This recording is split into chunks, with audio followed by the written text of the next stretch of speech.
इस्पात का प्रकट होना सिर्फ एक छोटा सा अंतराल था। उस वस्तु की तुलना में दिव्यसार इस्पात का उल्लेख करना भी लायक नहीं था।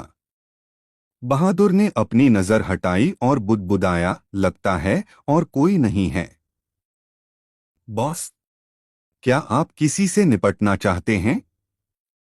मैं आपकी मदद करूंगा उनसे निपटने में।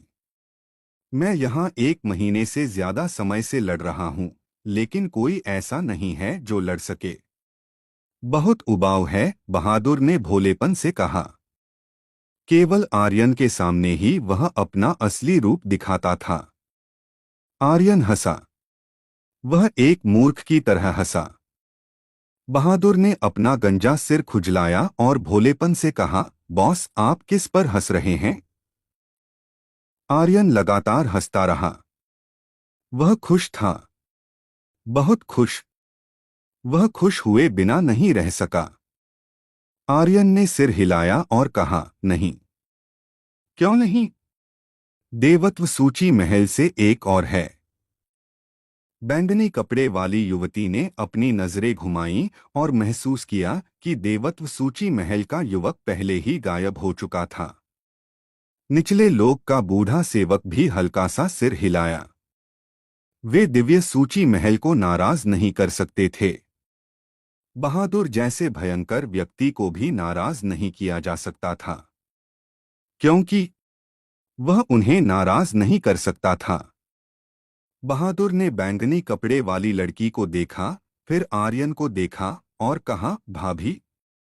आर्यन के बोलने से पहले ही बहादुर ने तुरंत सम्मानपूर्वक कहा, प्रणाम भाभी। बैंगनी कपड़े वाली लड़की का चेहरा लाल हो गया। वह नहीं जानती थी क्यों, लेकिन जब उसने भाभी शब्द सुना तो उसके दिल को थोड़ी हल्की और संतुष्टि महसूस हुई। निचले लोक के बूढ़े सेवक ने धीरे से खांसा। बैंगनी कपड़े वाली लड़की तुरंत सामान्य हो गई और बोली, मैं भाभी नहीं हूं, मुझे ऐसा मत बुलाओ। ओह!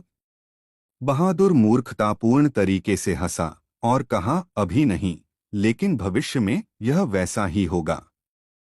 आर्यन अभी भी मुस्कुरा रहा था।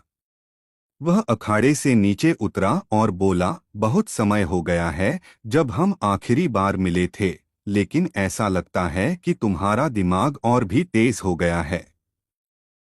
हालांकि बहादुर को एक बार गुने नुकसान पहुंचाया था, वह हमेशा बुद्धिमान और मूर्ख रहा था।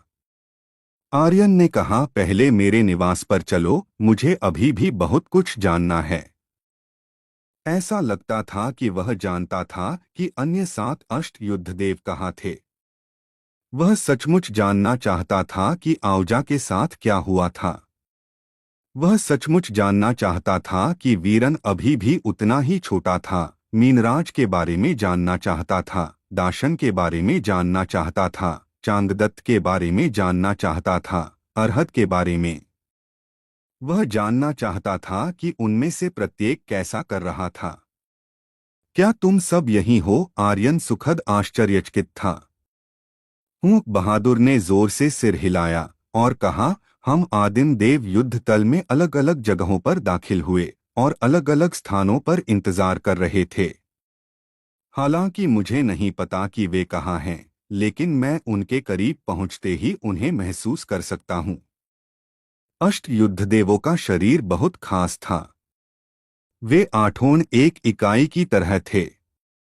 जब वे आठों एक साथ मिलते तो वे अतुलनीय रूप से शक्तिशाली स्वर्गीय विपत्ति शक्ति को बुला सकते थे। बेशक यह डार्क वर्ल्ड में था, तो यह अज्ञात था कि वे अब किस प्रकार की शक्ति को बुला सकते थे। ठीक है, अच्छा है कि तुम सब यहीं हो। आर्यन अत्यंत उत्साहित था। उसे अभी लोगों की कमी थी। आधिपत्य युद्ध क्षेत्र के प्रवेश द्वार को खोजना निश्चित रूप से मुश्किल होगा, लेकिन इससे भी मुश्किल यह था कि प्रवेश द्वार से कैसे गुजरा जाए। अष्ट युद्धदेवों के साथ यह बहुत आसान होगा। बहादुर का चेहरा गंभीर हो गया और उसने कहा, बॉस, आपके पिता ने मुझसे कहा था कि आदिम देव युद्ध में सावधान रहना। कि आपको न केवल 1 लाख लोगों के विशेषज्ञों का सामना करना पड़ेगा, बल्कि अन्य लोगों के विशेषज्ञों का भी। उन्होंने आपसे कहा था कि आप स्वर्गीय मार्शल महाद्वीप में रहें, ताकि आपके पास एक निडर हृदय हो। यह फिर से एक निडर हृदय था। आर्यन का दिल कांप उठा और उसने कहा, क्या प्रलय की भविष्यवाणी अभी भी है? बहादुर का मुंह कस गया और उसने सिर हिलाया, यह अभी भी है, और इसे बदला नहीं जा सकता, इसे बदला नहीं जा सकता। भले ही आपके पिता अपनी नियति को बदलते रहें, लेकिन इससे बचने का कोई रास्ता नहीं है। आर्यन ने कहा, पिताजी अब कैसे हैं? बहादुर ने उत्साह से कहा, वह ठीक हैं, वह अब नरक के राजा हैं, पाताल लोक के नेता। बहादुर ने धीरे से कहा, बॉस, मैं अब मरूंगा नहीं कि ही। आर्यन की आंखें खाली घूर रही थीं। धिक्कार है, विकृत ही। हम अष्ट युद्धदेवों की पाताल लोक में खेती की यात्रा सब चाचा की देखभाल पर निर्भर करती थी और हमारी शक्ति को भी सक्रिय करती थी। चाचा ने कहा कि हम 8 प्राचीन दुनिया के 8 स्तंभ हैं। एक छोटा सा 1 लाख लोग हमारे कदमों को कैसे रोक सकता है? बहादुर मूर्खतापूर्ण तरीके से मुस्कुराया, हालांकि मुझे समझ नहीं आता कि प्राचीन दुनिया क्या है, स्वर्ग के 8 स्तंभ क्या हैं, लेकिन यह शानदार लगता है ना? ही। वह एक मूर्ख छोटी लड़की की तरह लग रही थी। आर्यन का दिल हालांकि बहुत हिल गया था, जैसे एक विशाल लहर ने आकाश को पलट दिया हो। प्राचीन दुनिया, सिंह परिवार और उसकी माँ का परिवार, मुकुल, सभी प्राचीन दुनिया के कबीले थे। प्राचीन दुनिया में स्वर्ग के 8 स्तंभ, यह कितनी शक्तिशाली हस्ती थी। रगड़ो। पर्याप्त विकृत, मुझे यह पसंद है। आर्यन उत्साहित था। आप लोगों को यह स्टोरी कैसी लग रही है, कमेंट करके जरूर बताएं। और बने रहे आप अपने जीवपति त्रिपाठी जी के साथ। धन्यवाद मित्रों। एपिसोड 1992।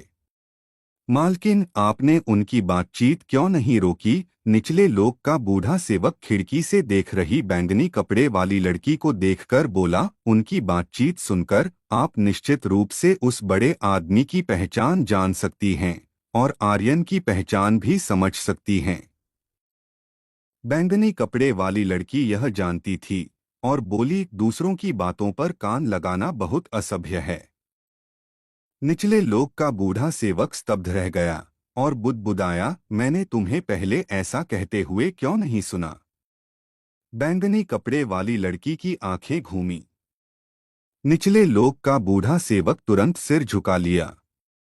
आर्यन का कमरा। जुड़वा तेजी से कमरे में दौड़े। स्वामी, यह अच्छा नहीं है। बहादुर तुरंत उठा और सम्मानपूर्वक बोला, प्रणाम भाभी। जुड़वा लड़कियों के चेहरे लाल और पानी पानी थे, अत्यंत शर्मीले। आर्यन ने कहा, क्या गलत है? जुड़वा लड़कियों ने कहा, हमने शर्त में सारा पैसा खो दिया। आर्यन ने भौहें सिकोड़ी, क्या मैं नहीं जीता? जुड़वा लड़कियों ने कहा, लेकिन उन्होंने इसे मानने से इनकार कर दिया, यह सोचकर कि यह एक अमान्य मैच था, और सभी दांव निकल गए। भाड़ में जाओ। रक्त की नदियां। 30 मिलियन से भी ज्यादा देव पत्थर निगल लिए गए थे। यह कहना झूठ होगा कि उसे गुस्सा नहीं आया था। आर्यन बहुत गुस्से में था। वह काफी गुस्से में था, लेकिन उसने तुरंत पैसे के पीछे भागना शुरू नहीं किया। यह तो केवल 30 मिलियन है। पैसा तो बस एक सांसारिक वस्तु है। दुनिया इतनी खूबसूरत है, फिर भी मैं इतना चिड़चिड़ा हो रहा हूं। यह अच्छा नहीं है, अच्छा नहीं है, अच्छा नहीं है। आर्यन ने अपने दिल में उठ रही क्रोध की ज्वाला को दबाने की पूरी कोशिश की।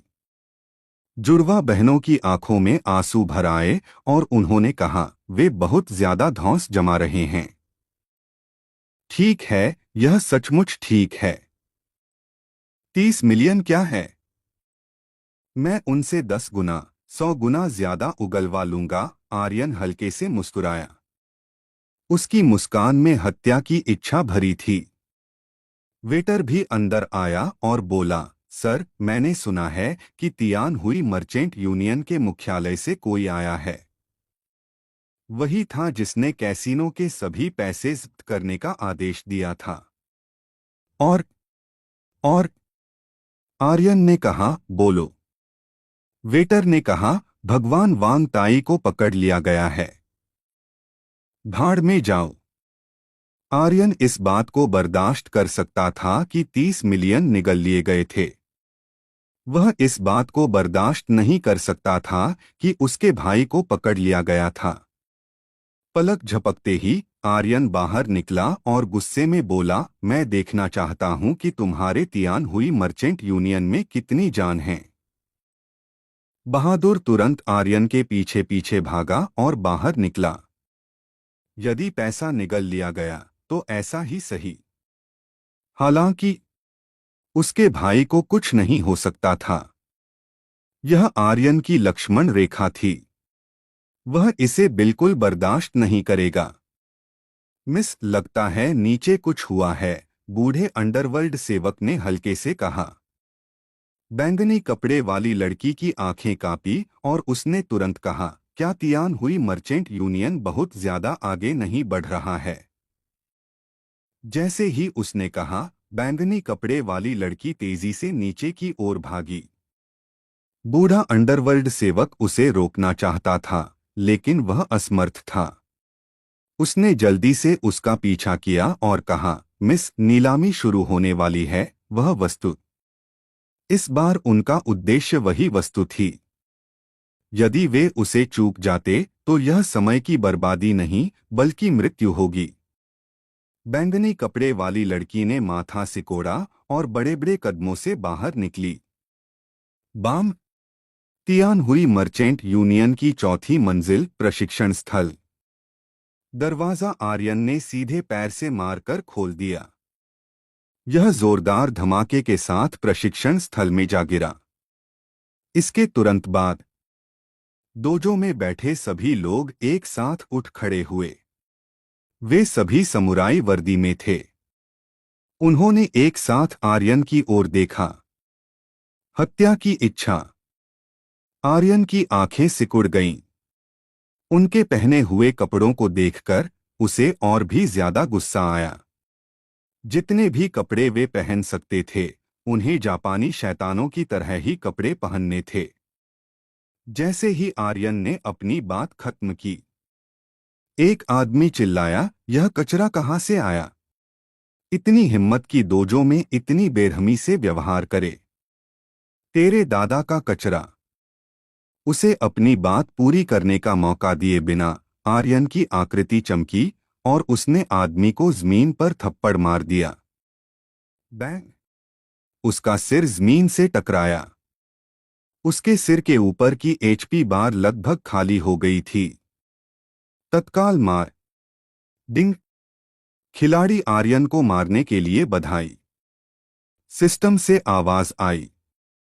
यह इसी क्षण था जब डोजो के सभी योद्धाओं ने आर्यन को घेर लिया, एक घूमती हुई रचना बना ली। ऊर्जा की धाराएं एक साथ एकत्रित हुई, जैसे वे एक दूसरे से बंधी हुई थीं। डोजो के 80 योद्धाओं की शक्ति एक साथ एकत्रित हुई। यह एक शक्तिशाली बल बन गया। यह एक सांप की तरह था जो अपने शिकार के चारों ओर लिपटा हुआ था। बॉस बहादुर ने अपनी मुट्ठियां भींची और चिल्लाया। आर्यन ने कुछ नहीं कहा। बहादुर ने भी बीच में कदम नहीं रखा। वह आर्यन को बहुत अच्छी तरह समझता था। आर्यन अब बहुत गुस्से में था। उसका गुस्सा आसमान छू रहा था। उसे बाहर निकालने की जरूरत थी।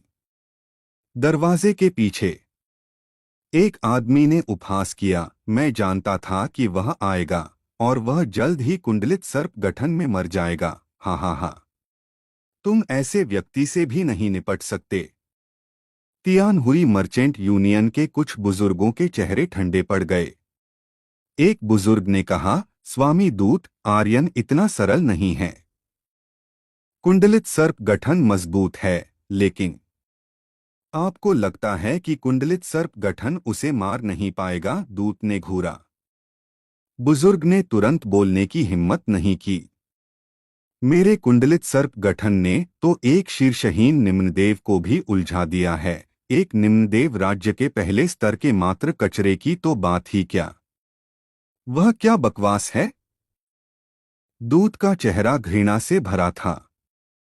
कुंडलित सर्प गठन वास्तव में शक्तिशाली था। इसकी शक्ति हर चीज से जुड़ी हुई थी, ठीक एक सांप की तरह। एक बार जब यह अपने शिकार के चारों ओर लिपट जाता था, तो यह तब तक नहीं छोड़ता था जब तक वह थक कर मर न जाए। एक व्यक्ति का आंदोलन पूरे शरीर को प्रभावित करता था। एक व्यक्ति की शक्ति 80 लोगों की शक्ति के बराबर थी। यह भयानक था। इस समय आर्यन ने अपना दाहिना हाथ हिलाया। बस यम ब्लेड उसके हाथ में आ गया और काली बिजली उसके पूरे शरीर पर फैल गई। कुंडलित सर्प गठन, मृत सर्प गठन है ना? आर्यन की आंखों में एक तेज रोशनी चमकी। तुम लोगों के कपड़े देखकर तुम्हें मरना ही होगा। वह बहुत नाखुश था। यम ब्लेड उठाया, बिना एक शब्द कहे उसने नीचे वार किया। पूर्व अध्याय, अगला अध्याय। धमाका। इस क्षण उसके शरीर से 80 लोगों की शक्ति निकली और एक शक्तिशाली बल हिंसक रूप से फट गया। हाँ हाँ हाँ, बस देखो, वह कचरा जरूर मर जाएगा। पूर्व अध्याय, अगला अध्याय। धमाका। एक जोरदार आवाज के साथ कटाना यम ब्लेड के संपर्क में आते ही टूट गया। कटाना पकड़े हुए आदमी को 2 हिस्सों में काट दिया गया। उसी समय यम ब्लेड पर बिजली निकल गई। चटक चटक। कुंडलित सर्प गठन के सभी योद्धा काले बिजली से घिर गए। पूरी रचना पल भर में टूट गई। योद्धा तेजी से पीछे हटे, एक डूबते हुए कुत्ते की तरह। इस समय आर्यन की गति अत्यंत तेज थी। अपनी बीमारी का फायदा उठाते हुए उसने अपना जीवन ले लिया। सिर्फ तुम्हारे योद्धाओं से मैं जितने भी आओगे उन्हें मार दूंगा। बाम बाम बाम। एक वार, एक वार, एक वार, एक वार, एक चीख, एक चीख, एक विला। पूरा दोजो धरती पर नरक जैसा लग रहा था। मेरा पैसा निगल लिया। मेरे भाई को छुआ। तुम्हारे तियान हुई मर्चेंट यूनियन को यह हिम्मत किसने दी? अरे! आर्यन ने भारी लहजे में चिल्लाया। दरवाजे के पीछे दूत का चेहरा पीला पड़ गया था, क्योंकि वह लगातार पीछे हट रहा था। कह रहा था, उसे रोको, उसे रोको। मैं अपने स्वामी के सामने और सहायता कैसे बुला सकता हूं? तुम सब उसे रोको। बुजुर्गों के चेहरे ठंडे पड़ गए और वे भी लगातार पीछे हटे। तुम सब रोके रखो। तुम तियान हुई मर्चेंट यूनियन के क्षेत्र में ऐसे लोगों को मारने की हिम्मत करते हो? मैं देखना चाहता हूं कि उसके पास कितनी जान है। उसे रोको, मैं स्वामी को बुलाने जाता हूं। दूत कुछ कदम लड़खड़ाकर पीछे हटा, फिर तेजी से भाग गया। डर के मारे हालत खराब हो गई। सिर्फ 10 मिनट में दोजो में सभी योद्धा मर चुके थे। और तो और उनमें से हर एक का सिर उसके शरीर से अलग हो गया था और उनकी मौत अतुलनीय रूप से दुखद थी। इस दूसरी दुनिया में इन योद्धाओं को देखकर यदि वे नहीं मरते तो कौन मरता? बाहर निकलो। पूर्व अध्याय, अगला अध्याय। धमाका। आर्यन के शरीर पर आभा फट गई, जिससे ऊर्जा की एक तेज धारा बन गई जिसने सीधे एक लकड़ी की दीवार को तोड़ दिया। कमरे के अंदर 5 कांपते हुए बुजुर्ग थे। आर्यन ने एक कदम नीचे बढ़ाया और गर्जना की, क्या सिर्फ तुम्हारे तियान हुई मर्चेंट यूनियन के लोगों में मेरे भाई को छूने की हिम्मत है? आर्यन, यह हम नहीं हैं। हमने वांग ताई को नहीं छुआ। उसे मुख्यालय द्वारा भेजे गए दूत ने ले लिया था। आर्यन, हमारा इससे कोई लेना देना नहीं है। आर्यन, बहुत ज्यादा परेशानी मत खड़ी करो। अगर तुम बहुत ज्यादा परेशानी खड़ी करते हो तो यह किसी के लिए अच्छा नहीं होगा। आर्यन के होठों का कोना ऊपर उठ गया और उसने कहा, किसी के लिए अच्छा नहीं होगा। आप लोगों को यह स्टोरी कैसी लग रही है, कमेंट करके जरूर बताएं। और बने रहे आप अपने जीवपति त्रिपाठी जी के साथ। धन्यवाद मित्रों। एपिसोड 1993। अचल अष्ट वायु में जारी। दिव्य वस्तु नव मोड़ स्वर्गीय आत्मा फूल भाईजान थे। कोई हिल नहीं सकता था। आर्यन के शरीर से निकली हत्या की इच्छा एक भयंकर जानवर की तरह थी जिसने उन्हें कसकर कुचल दिया। एक बुजुर्ग ने कठिनाई से कहा, वह हमारे साथ नहीं है। उसे मुख्यालय के प्रबंधक ने ले लिया था। वह उसे कहाँ ले गया? आर्यन ने पूछा। नीलामी, नीलामी, नीलामी। आर्यन की आंखें कपटी हो गईं और उसने कहा, नीलामी? वह थोड़ा भ्रमित था। वह वांग ताई को नीलामी में क्यों ले गया? एक बुजुर्ग ने कहा, इस बार वांग परिवार, क्यूई परिवार, चेन परिवार और वो टैंग शहर के अन्य बड़े परिवार सभी आए हैं। आपके भाई को नीलामी में वांग परिवार को नीलाम करने के लिए लाया गया था। वे निश्चित रूप से उसे मार देंगे। आर्यन की आंखें गुस्से से चौड़ी हो गईं। उसके शरीर पर गुस्सा एक बार फिर फट पड़ा। एक और बुजुर्ग ने कहा, आर्यन, जब तुम बाहर आए तो मुझे डर है कि तुम्हारी सेवा करने वाले जुड़वा भी पकड़े गए थे। उन्हें भी नीलाम किया जाएगा। यह तुम्हारे लिए है। इस समय अपनी जान बचाने के लिए उन्होंने सब कुछ कहने में संकोच नहीं किया। आर्यन मुड़कर देखने लगा। जैसा कि अपेक्षित था, जुड़वा समय पर नहीं आए थे। कड़क कड़क कड़क उसकी नसें चटकने लगीं और उसका गुस्सा आसमान छू गया। कमरे की हवा मानो फटने वाली थी। पांचों बुजुर्गों ने जोर से सांस लेने की भी हिम्मत नहीं की। उनके शरीर किसी भी समय फट सकते थे। असुविधाजनक। यह अतुलनीय रूप से असुविधाजनक था। वे सब घुटनों के बल जमीन पर बैठे थे, एक शब्द भी कहने की हिम्मत नहीं कर रहे थे। मेरे खिलाफ? ठीक है। बहुत अच्छा, तियानहुई व्यापार गठबंधन, तुमने मुझे सफलतापूर्वक उकसाया है। अगर मैं तुम्हें नहीं गिराता तो मेरा ड्रैगन चरित्र उल्टा लिखा जाएगा, आर्यन चिल्लाया। वह मुड़ा और चला गया। जैसे ही बुजुर्गों को थोड़ी राहत मिली, आर्यन के हाथ में यम ब्लेड जोर से नीचे गिरा। पूर्व अध्याय। अगला अध्याय। धमाका। ब्लेड की ऊर्जा बिजली की तरह थी। एक ही वार से 5 लोग मर गए। एक भी जीवित नहीं बचा। बहादुर उत्साहित हो गया और बोला, मालिक, हमें क्या करना चाहिए? उन सबको मार डालो। आर्यन ने ठंडे लहजे में 2 शब्द कहे। उसने अपने भाई को उकसाया था और अपनी महिला को भी छुआ था। अगर उसने बदला नहीं लिया तो उसे आर्यन नहीं कहा जाएगा। बहादुर ने अपने बड़े गंजे सिर को रगड़ा और उत्साहित होकर हंसा, समझ गया। जैसे ही आर्यन डोजो से बाहर निकला, बैंगनी रंग की लड़की दरवाजे पर पहुंची। वह थोड़ी ज्यादा तेजी से भागी थी और लगभग आर्यन की बाहों में जा गिरी थी। उसने डोजो में कमिकाजे को देखा और भौहें सिकोड़ी। आर्यन, तुम अभी तियानहुई व्यापार संघ को नहीं छू सकते। आर्यन सचमुच क्रोधित था। जब उसने यह सुना तो उसने तुरंत कहा, क्या तुम मुझे रोकना चाहती हो? बैंगनी रंग की युवती ने कहा, यह नीलामी कोई छोटी बात नहीं है। यदि तुम इसे बर्बाद करते हो तो मुझे डर है कि तुम बहुत सारे लोगों को नाराज कर दोगे और यह तुम्हारे लिए बहुत हानिकारक है।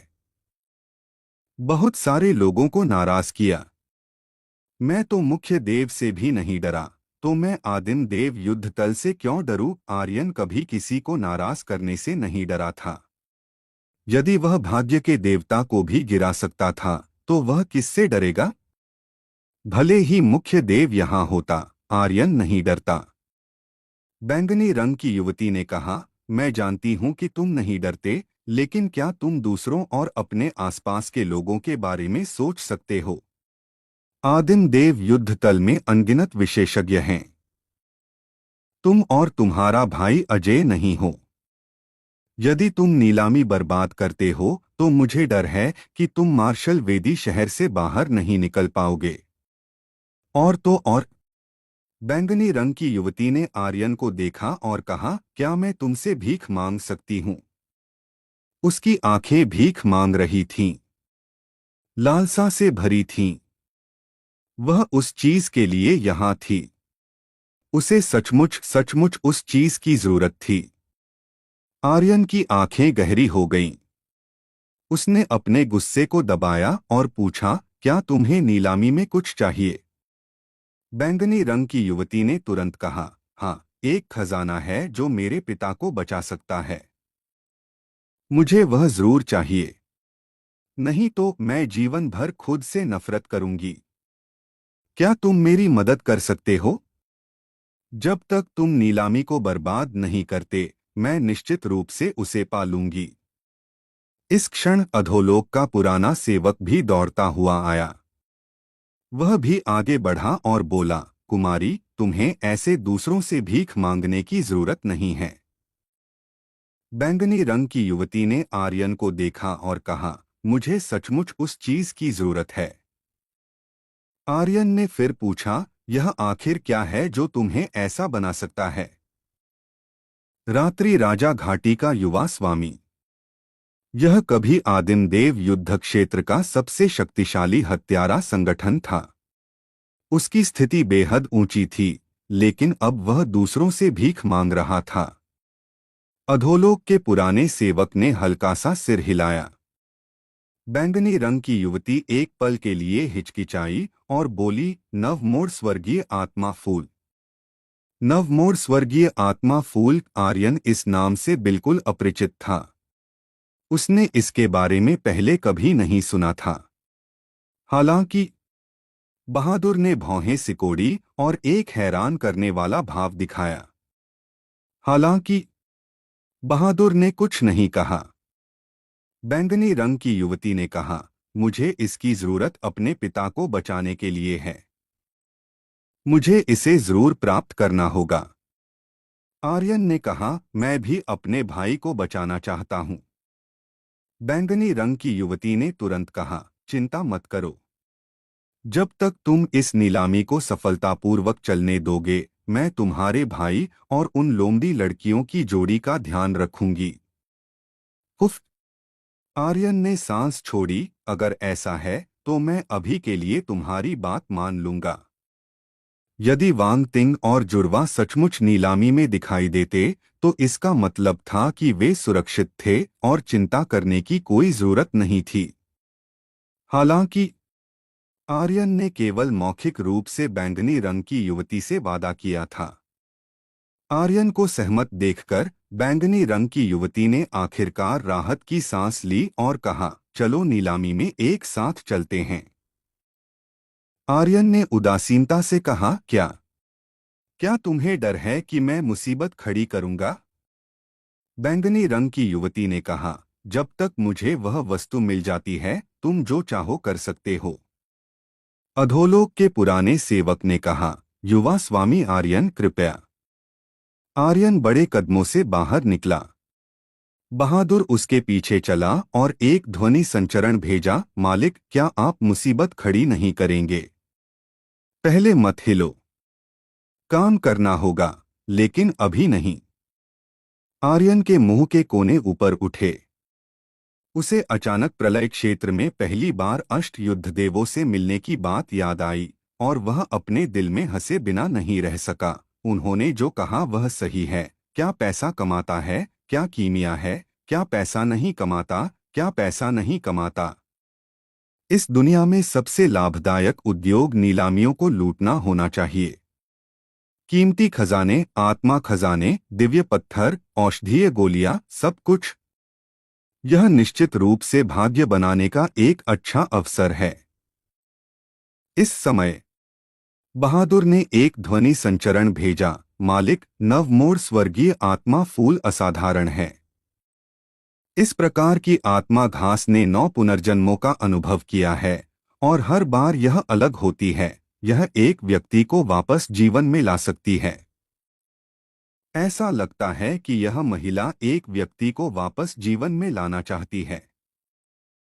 बहादुर के शब्दों को सुनकर आर्यन का दिल कांप उठा। इतनी जबरदस्त आत्मा घास, मृत्यु से पुनरुत्थान, यह कोई साधारण उपलब्धि नहीं थी। बहादुर ने फिर कहा, इस तरह की आत्मा घास 10,000 साल में शायद ही कभी देखी जाती है। मुझे चिंता है। आर्यन ने पूछा, तुम्हें किस बात की चिंता है? बहादुर ने अपने दिल की चिंता प्रकट नहीं की और धीरे से कहा, कुछ नहीं। आर्यन ने कहा, तुम्हें इस तरह की आत्मा घास के बारे में कैसे पता है? बहादुर न केवल इसके बारे में जानता था, बल्कि वह इससे बहुत परिचित भी था। बहादुर ने कहा, यह कुछ ऐसा है जिसका इन्फर्नल रियल्म में हर कोई सपना देखता है। यह आत्मा को शरीर का पुनर्निर्माण करने की अनुमति दे सकता है। यह इन्फर्नल रियल्म में सबसे कीमती खजाना है। दिव्य वस्तु, एक सच्ची दिव्य वस्तु। आर्यन अचानक रुक गया, बहादुर की ओर मुड़ा और तुरंत चिल्लाया, तो क्या यह मेरे पिता को मानव दुनिया में लौटने की अनुमति नहीं देता? अचानक बैंगनी रंग की लड़की रुक गई। आप लोगों को यह स्टोरी कैसी लग रही है, कमेंट करके जरूर बताएं। और बने रहे आप अपने जीवपति त्रिपाठी जी के साथ। धन्यवाद मित्रों। एपिसोड 1994, नीलामी को उत्तेजित करना। क्योंकि वह बहुत उत्साहित था। यह इसलिए भी था क्योंकि आर्यन अपने पिता को जीवितों की दुनिया में वापस लाना चाहता था। इसलिए वह अपनी भावनाओं पर नियंत्रण नहीं रख सका। बैंगनी कपड़े वाली लड़की और अधोलोक के बूढ़े सेवक की निगाहों को देखकर आर्यन को थोड़ा अटपटा लगा।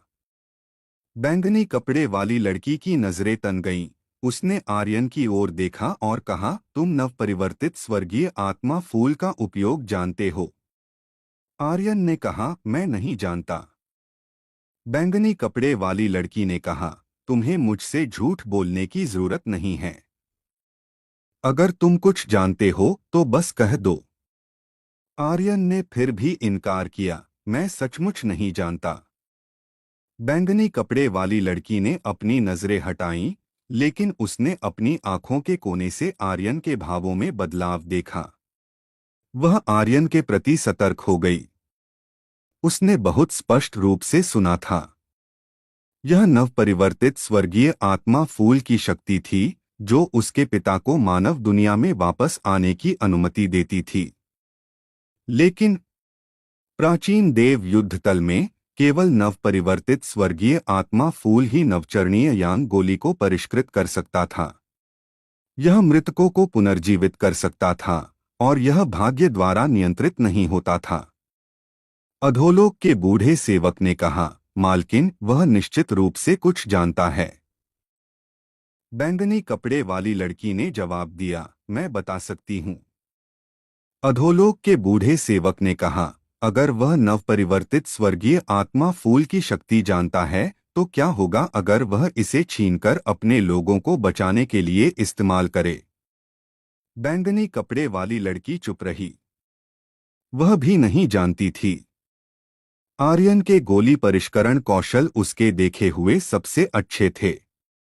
अगर इस दुनिया में कोई ऐसा गोली परिष्करण करने वाला था जो नवचरणीय यान गोली को परिष्कृत कर सके, तो वह निश्चित रूप से आर्यन होगा। हालांकि अगर आर्यन नवपरिवर्तित स्वर्गीय आत्मा फूल की शक्ति जानता तो क्या वह उसे अपने लिए ले लेता? एक पल के लिए बैंगनी कपड़े वाली लड़की झिझकी। हालांकि उसकी चिंताएं थोड़ी अनावश्यक थीं। बहादुर ने आर्यन को एक ध्वनि संदेश भेजा, चाचा, उसे बचाने की जरूरत नहीं है। वह यमलोक का राजा है और वर्तमान में अधोलोक के नियमों का अभ्यास कर रहा है।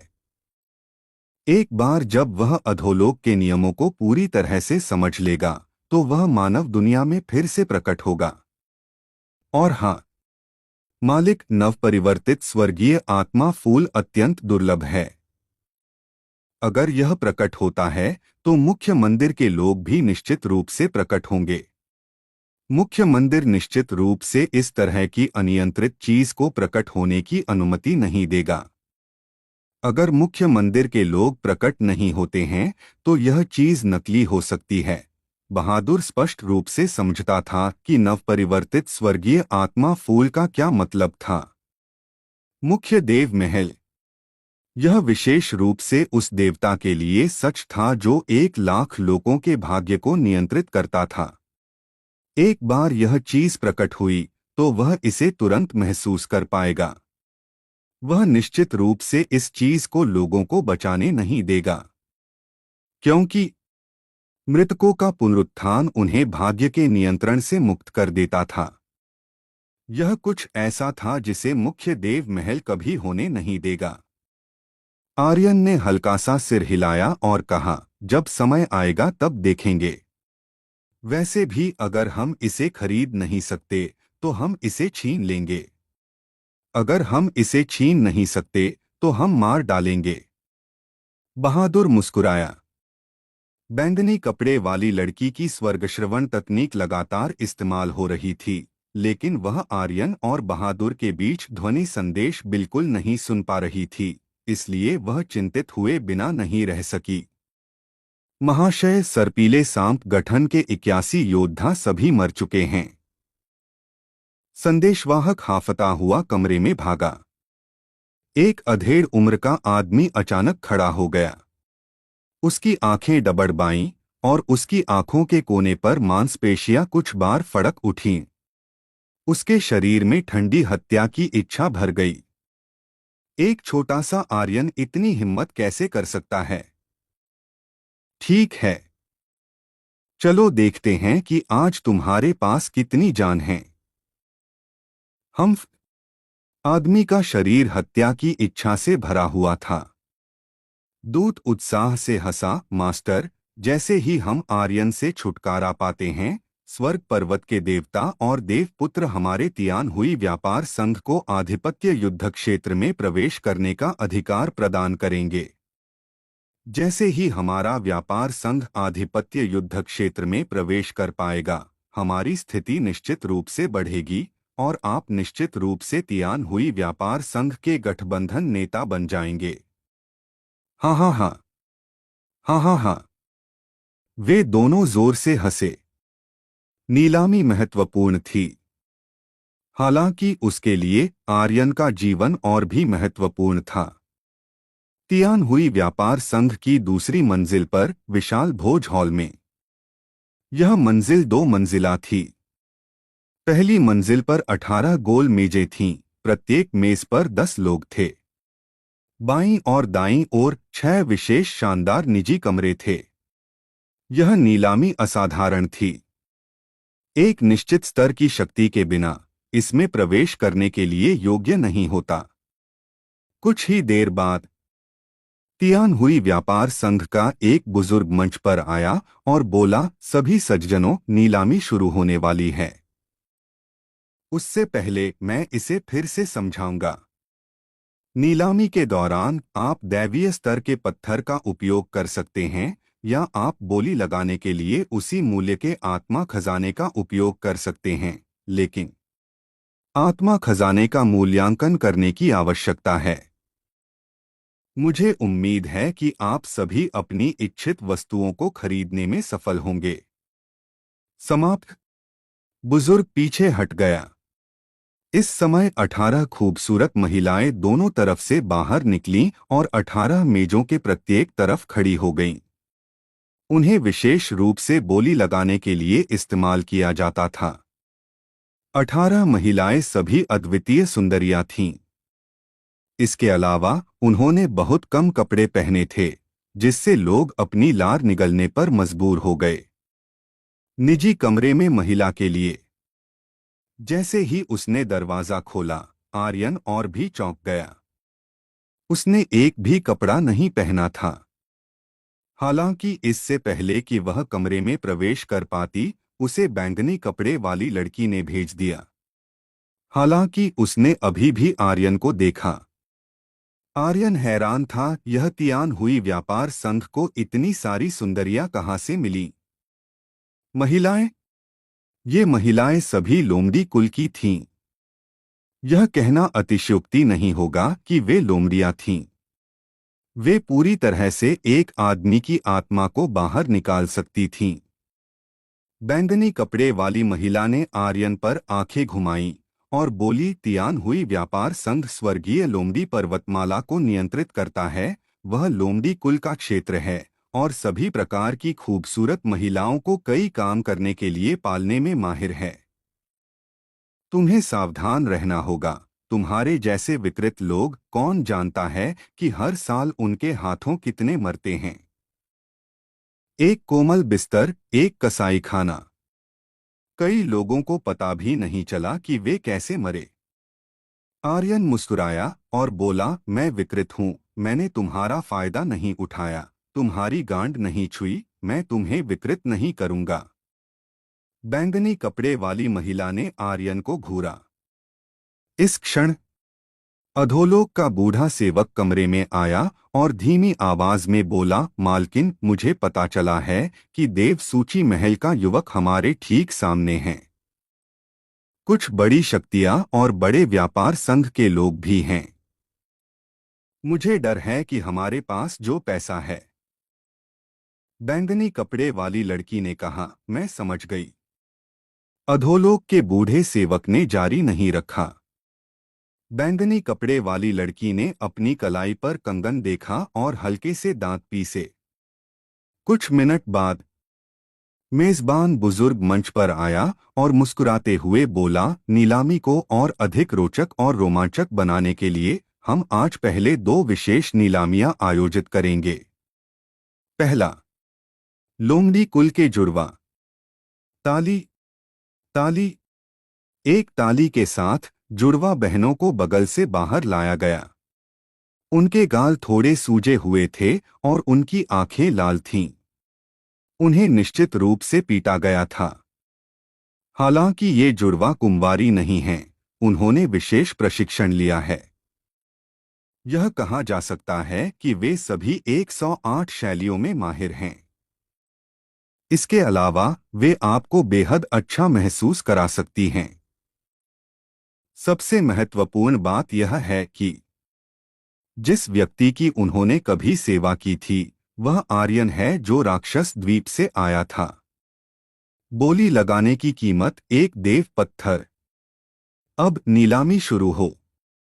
हाँ हाँ हाँ। तो जिसे जुड़वा मिलेंगे वही उस लड़के को हरी टोपी पहनाएगा, है ना? मैं इसे चाहता हूं। 10,000 देव पत्थर। मुझसे मत लड़ो, मैं उस लड़के को हरे बाल दूंगा, मैं 20,000 देव पत्थर दूंगा। यह आर्यन का सार्वजनिक अपमान था। आर्यन को गुस्सा नहीं आया, लेकिन बहादुर अपने शरीर में जोड़ों के चटकने को महसूस किए बिना नहीं रह सका और बोला, क्या ये लोग मरना चाहते हैं? आप लोगों को यह स्टोरी कैसी लग रही है, कमेंट करके जरूर बताएं। और बने रहे आप अपने जीवपति त्रिपाठी जी के साथ। धन्यवाद मित्रों। एपिसोड 1995। जो चाहो मैं वो कर सकता हूं। बहादुर के लिए जुड़वा बहनें उसकी भाभी थीं, वह उन्हें नीलाम कैसे कर सकता था? आर्यन भी स्वाभाविक रूप से इसे बर्दाश्त नहीं कर सकता था। हालांकि बैंगनी कपड़े पहने लड़की खिड़की पर चलकर आई और बोली, 10 लाख। उसके शब्द चौंकाने वाले थे। सबने एक ही समय में उसकी ओर देखा। सबसे ऊंची बोली 20,000 थी, लेकिन उसने सीधे 10 लाख की बोली लगाई। पूरा दर्शक वर्ग सदमे में था। आर्यन भी थोड़ा हैरान था। बैंगनी कपड़े पहने लड़की ने कहा, अगर तुम उन्हें छुड़ाना चाहते हो तो इस तरह बोली लगाना बेहतर है। आर्यन ने भौहें चढ़ाई और कहा, वे वस्तुएं नहीं हैं, उन्हें नीलाम नहीं किया जाना चाहिए। बैंगनी कपड़े पहने लड़की ने कहा, स्वर्गीय वाणिज्य गठबंधन के लिए वे माल हैं। आर्यन का दिल बैठ गया। मंच पर मेजबानी कर रहे वृद्ध ने धीरे से कहा, 10 लाख, क्या कोई इससे ऊंची बोली लगाने वाला है? ये लोमड़ी कुल की जुड़वा बहनें हैं और इन्होंने पहले आर्यन की सेवा भी की है। उन्हें सेक्स स्लेव के रूप में खरीदना बुरा नहीं है। कम से कम तुम दूसरों से श्रेष्ठता का अनुभव कर सकते हो, है ना? वह लगातार नफरत फैला रहा था। वह लगातार आर्यन का अपमान भी कर रहा था। बहादुर खिड़की के सामने खड़ा होकर देख रहा था, बुदबुदाते हुए, मैं तुम्हें याद रखूंगा।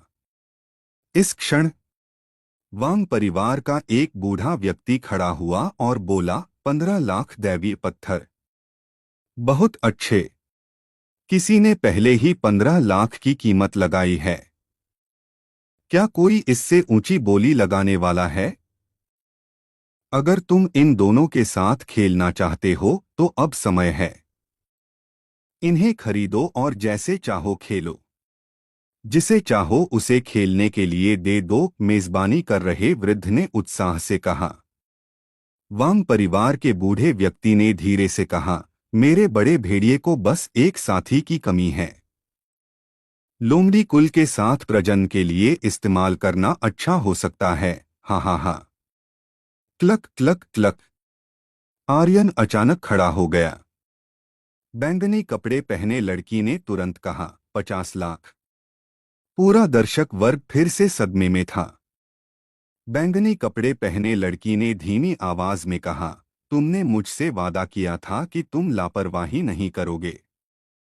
पुराना अधोलोक सेवक तुरंत आगे बढ़ा और बोला, कुमारी, आप ऐसे बोली नहीं लगा सकती। हम इस बार ज्यादा पैसे नहीं लाए। हमें इसका इस्तेमाल तलवार की धार पर करना चाहिए। बैंगनी कपड़े पहने लड़की ने कुछ नहीं कहा, बल्कि आर्यन की ओर देखा। 50 लाख एक बार। क्या कोई और ऊंची बोली लगाने वाला है? 50 लाख दो बार। क्या किसी की ऊंची बोली है? यह पुरुषों के लिए एक मौका है। 50 लाख तीन बार। पा।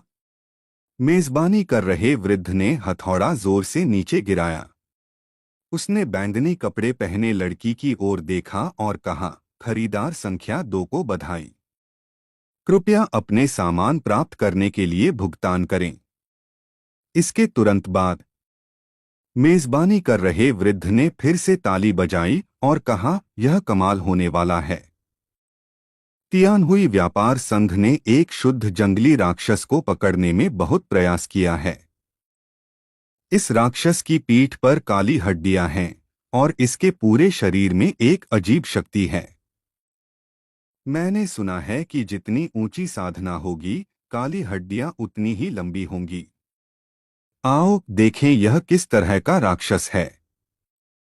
बातचीत के दौरान एक पिंजरा बाहर धकेला गया। एक नौकर ने पिंजरे को ढकने वाले काले कपड़े को उठाया। आह! पिंजरे के अंदर 8 जंजीरों ने ताई के हड्डियों को छेद दिया था, उसे कसकर बांध रखा था। उसका पूरा शरीर खून से लथपथ था। उसकी पीठ पर काली हड्डियां फिर से टूट गई थीं। अपने शरीर में घुसती हुई 8 जंजीरों को देखकर वह इतने दर्द में था कि वह ठंडी हवा की सांस ले सकता था। राजा ताई। मेजबानी कर रहे वृद्ध जोर से हंसे, क्या तुमने देखा? यह एक राक्षस है। इस तरह का राक्षस निश्चित रूप से एक शीर्ष पायदान का रक्षक है। कम से कम यह एक कुत्ते से थोड़ा मजबूत है ना? बोली की कीमत भी एक दैवीय पत्थर है। अब आप स्वतंत्र रूप से बोली लगा सकते हैं। वांग कुल के वृद्ध, यह आपके बड़े भेड़िए से कहीं अधिक उपयोगी है। कैसा रहेगा? वांग के वृद्ध खड़े हुए और जोर से हंसे, बुरा नहीं, बुरा नहीं। यह वास्तव में मेरे बड़े भेड़िए से अधिक उपयोगी है। मैं 10,000 दैवीय पत्थर की बोली लगाता हूँ। क्या वह वांग द्वारा त्यागा गया राक्षस नहीं है? तो वह ऐसा दिखता है। वह सचमुच एक राक्षस है। उसकी पीठ पर काली हड्डियों को देखो। किसी ने कभी ऐसा नहीं देखा है। राक्षस? क्या राक्षस है? पिंजरे में बंद वांग ताइक्वान को देखकर सब हंसे। राक्षस, राक्षस, राक्षस। यह शब्द एक अत्यधिक शक्तिशाली हत्या बल की तरह था जिसने राजा ताई के दिल को छेद दिया। वह पिंजरे में और भी पागल होता गया। उसने इसका सामना करने की हिम्मत नहीं की। हालांकि उसने दुष्ट दानव द्वीप पर 10 साल से अधिक का अनुभव किया था और सोचा था कि उसने इसका सामना करने की हिम्मत की, जब उसने वांग के लोगों की नजरें और मार्शल वेदी नगर के लोगों की अजीब नजरें देखीं तो उसका दिल सिकुड़ गया। जैसे अचानक कोई दरवाजा बंद हो गया हो। उसे अभी भी इसका सामना करने की हिम्मत नहीं थी। उसके दिल में डर था। अपने आसपास की उपहास भरी हंसी और चर्चाओं को सुनकर वह अपना गुस्सा नियंत्रित नहीं कर सका। मैं राक्षस नहीं हूँ, मैं राक्षस नहीं हूँ, मैं नहीं हूँ। आह! गरज, गरज, गरज। 8 जंजीरें कसकर खींची हुई थीं, जिनसे चरमराने की आवाज आ रही थी। वांग ताई की हड्डियां लगातार चटक रही थीं, खून बह रहा था और उसकी पीठ पर काली हड्डियां भी तेजी से लंबी हो रही थीं। शक्ति उमड़ रही थी। पिंजरा इसे सहन नहीं कर पा रहा था। हालांकि मेजबानी कर रहे वृद्ध का चेहरा उत्साह से भरा था। उसने कहा, क्या तुमने देखा? क्या तुमने देखा? राक्षस अपनी ताकत लगा रहा है। हा हा हा। भाड़ में जा। अचानक आर्यन ने एक कदम आगे बढ़ाया। बैंगनी कपड़े पहने लड़की की नजरें तन गईं। यह बुरा है। तब उसने परवाह नहीं की और तुरंत आगे बढ़ी और बोली, 10 लाख दैवीय पत्थर। जैसे ही उसकी आवाज गिरी, आर्यन नीलामी मंच पर उतरा और लोहे के पिंजरे के बगल में खड़ा हो गया। लोहे के पिंजरे के अंदर बेकाबू होकर संघर्ष कर रहे वांग ताई को देखते हुए आर्यन की आभा एक लौ की तरह थी। क्रोध। पूर्व अध्याय। अगला अध्याय। धमाका। यम ब्लेड नीचे आया और वार किया। लोहे का पिंजरा टूट गया और 8 जंजीरें एक ही समय में टूट गईं। वांग ताई का शरीर कांपता रहा। उसकी पीठ पर हड्डियां अभी भी बढ़ रही थीं। यह दर्दनाक था। उसकी आंखों में दर्द भरा था। उसने आर्यन की ओर देखा। उसके होंठ कांप रहे थे। मालिक, मुझे मार डालो, मुझे मार डालो। जल्दी जल्दी मुझे मार डालो। मालिक, जल्दी मुझे मार डालो।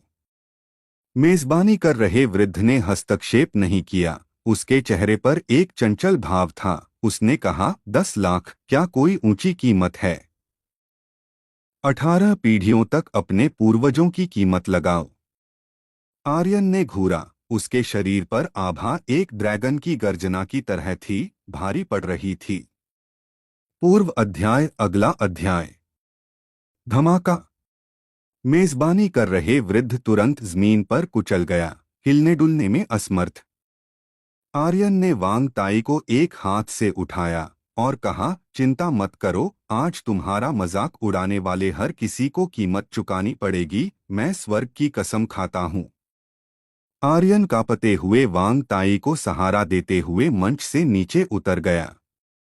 पूरा दर्शक वर्ग हैरान था। साथ ही कई लोगों के दिल कांप गए। एक निजी कमरे में। हाँ हाँ हाँ, मजा आया, यह बहुत मजेदार है। क्या तुम इसे बर्दाश्त नहीं कर सकते? दूत हंसा, गुरु, आपके ये 2 कदम बहुत अच्छे हैं। उस बच्चे के गुस्से को देखो, यह सचमुच संतोषजनक है। यह सिर्फ एक शुरुआत है। यह बस उसे बुरा महसूस करा रहा है। मुझे दूसरों को दर्द में देखकर खुद को उत्साहित महसूस करने से रोक नहीं पाता। हा हा हा।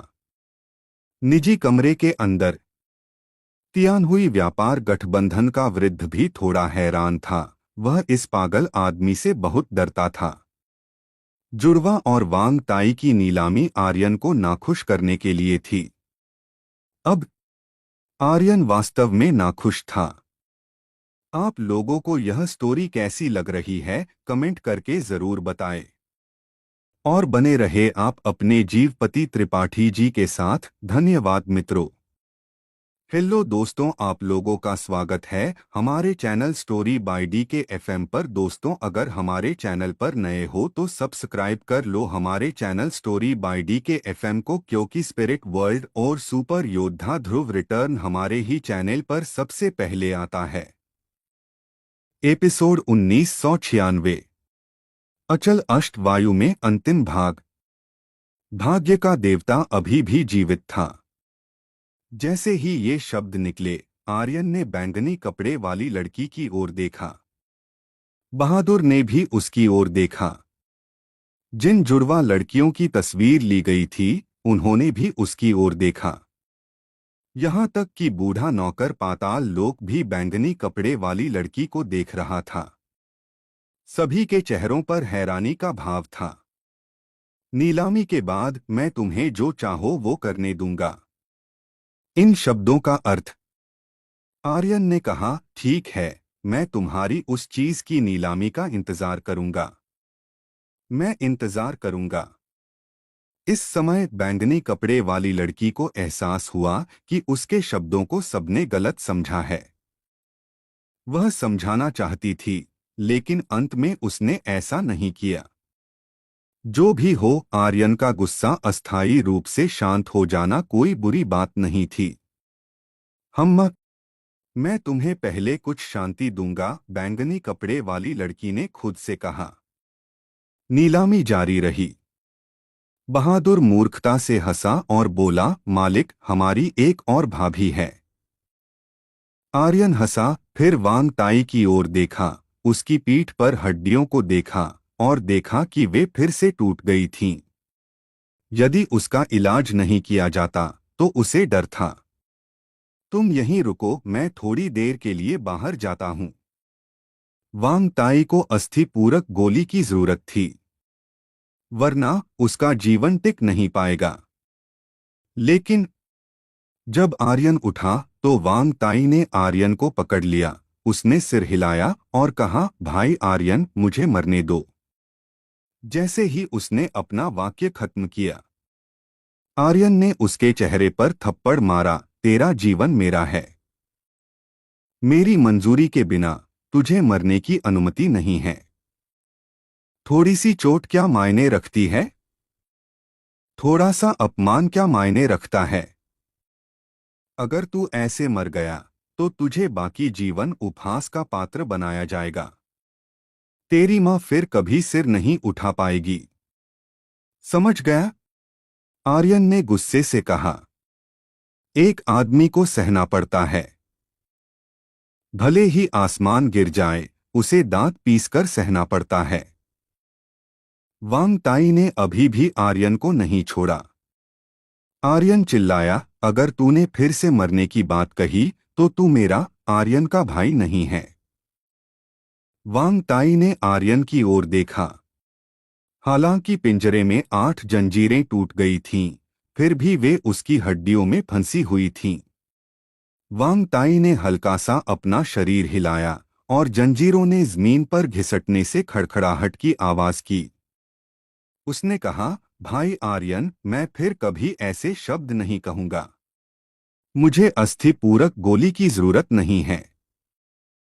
मैं खुद खड़ा होना चाहता हूं। मां के लिए।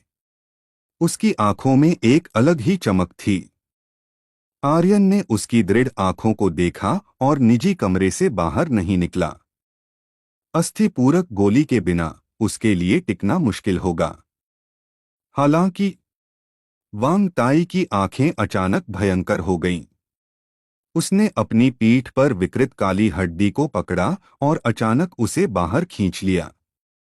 ताज़ा खून बह निकला। हालांकि वांग ताई ने चीख नहीं निकाली। उसने पलक भी नहीं झपकी। रिप! एक और विकृत हड्डी उसके शरीर से बाहर खींच ली गई। दृश्य इतना दुखद था कि उसे देखा नहीं जा सकता था। जुड़वा लड़कियों ने उसे देखने की हिम्मत नहीं की। कुछ ही मिनटों में वांग ताई के शरीर से सभी विकृत और टूटी हुई हड्डियां निकाल ली गई थीं। उसका शरीर लगातार कांप रहा था और उसका चेहरा कागज के पतले टुकड़े जितना पीला था। ऐसा लग रहा था जैसे वह किसी भी पल मर सकता है। आह! धमाका! वांग ताई ने अचानक एक जंगली गर्जना की। इस गर्जना के बाद उसका पूरा शरीर एक कांटेदार झाड़ी की तरह हो गया और उसके शरीर से 100 से ज्यादा काली हड्डियां निकल आईं। यह अतुलनीय रूप से जंगली था। उसी समय उसके दिल से एक लाल रोशनी चमकी। स्वर्गीय हड्डियों की शक्ति। यह सब फट पड़ा। अंतिम निषिद्ध बाधा टूट गई और वांग ताई का अपना चेहरा विकृत हो गया, जो अतुलनीय रूप से बदसूरत हो गया। यह स्वर्ग हड्डियों की शक्ति का अभ्यास करने का परिणाम था। जितना ऊंचा खेती का क्षेत्र होगा, उतना ही पहचानना मुश्किल होगा। अंत में वह एक राक्षस की तरह था। दशकों तक दूसरों द्वारा राक्षस कहे जाने के बाद वांग ताई ने सब कुछ देख लिया था और सब कुछ छोड़ दिया था। चूंकि वह एक राक्षस था, वह एक ऐसा राक्षस बनेगा जिसे कोई सीधे देखने की हिम्मत नहीं करेगा। ऐसी शक्ति। जब बैंगनी कपड़े वाली लड़की ने वांग ताई के शरीर पर काली हड्डियां देखीं, तो उसका दिल कांप उठा। बूढ़ा पाताल लोक नौकर थोड़ा कांप गया जब उसने कहा, मैंने ऐसी शक्ति कभी नहीं देखी। बहादुर मूर्खता से हंसा, हा हा हा। भाई, तेरा पुनर्जन्म हुआ है। वांग ताई के शरीर पर दर्द पूरी तरह से गायब हो गया था और उसकी जगह एक प्रकार का आनंद था, एक अवर्णनीय आनंद, उसकी ताकत के विस्तार का आनंद। उसने आर्यन की ओर देखा और कहा, भाई आर्यन, मैं पहले जैसा नहीं रहूंगा। आर्यन मुस्कुराया और कहा, यह हुई ना बात। और तुम्हारे शरीर में शक्ति तुम्हारी कल्पना से कहीं ज्यादा है। यह तो बस शुरुआत है। चूंकि सब तुम्हें राक्षस कहते हैं, तो एक राक्षस के रवैये का उपयोग करके उन्हें तुमसे डराओ। यह एक राक्षस था। वांग ताई ने जोर से सिर हिलाया। अगली नीलामी वस्तु स्वर्गीय राजा तलवार है। यह तलवार मुख्य दिव्य महल से आई है और बोली की शुरुआती कीमत 10 मिलियन है। प्रत्येक बोली वृद्धि 5 लाख से कम नहीं होनी चाहिए। बोली शुरू करें। जैसे ही उसने अपना वाक्य खत्म किया, दर्शक उत्साह से भर गए। मुख्य दिव्य महल की तलवार। मैं 20 मिलियन की बोली लगाता हूं।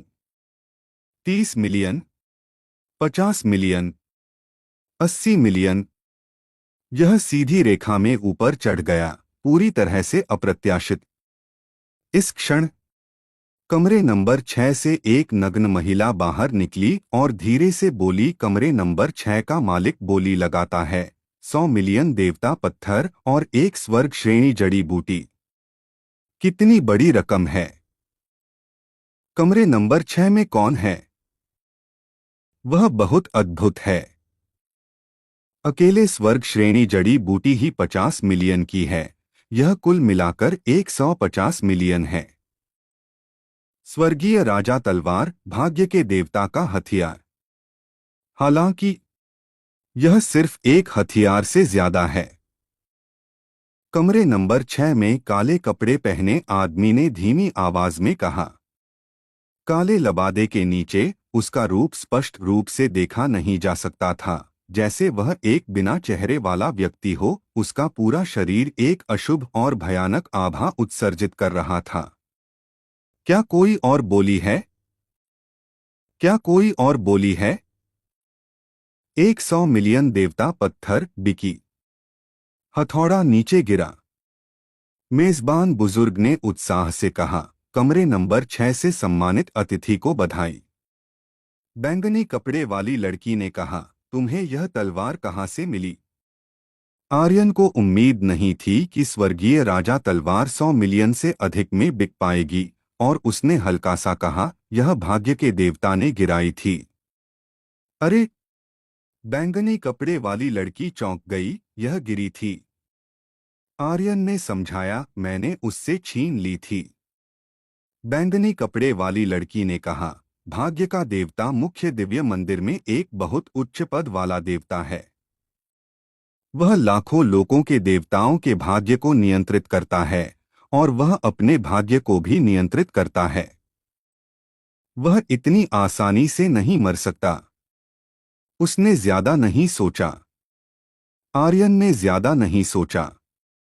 संक्षेप में, भाग्य का देवता मर चुका था, और उसे अनुभव भी मिला था। सिस्टम उसे झूठ नहीं बोलेगा, इसलिए यह मायने नहीं रखता कि वह गिरा था या नहीं। बहादुर आर्यन के पास गया, और आर्यन के कान में फुसफुसाया, मालिक, नरक में भाग्य के देवता की कोई आत्मा नहीं है, वह अभी मरा नहीं है।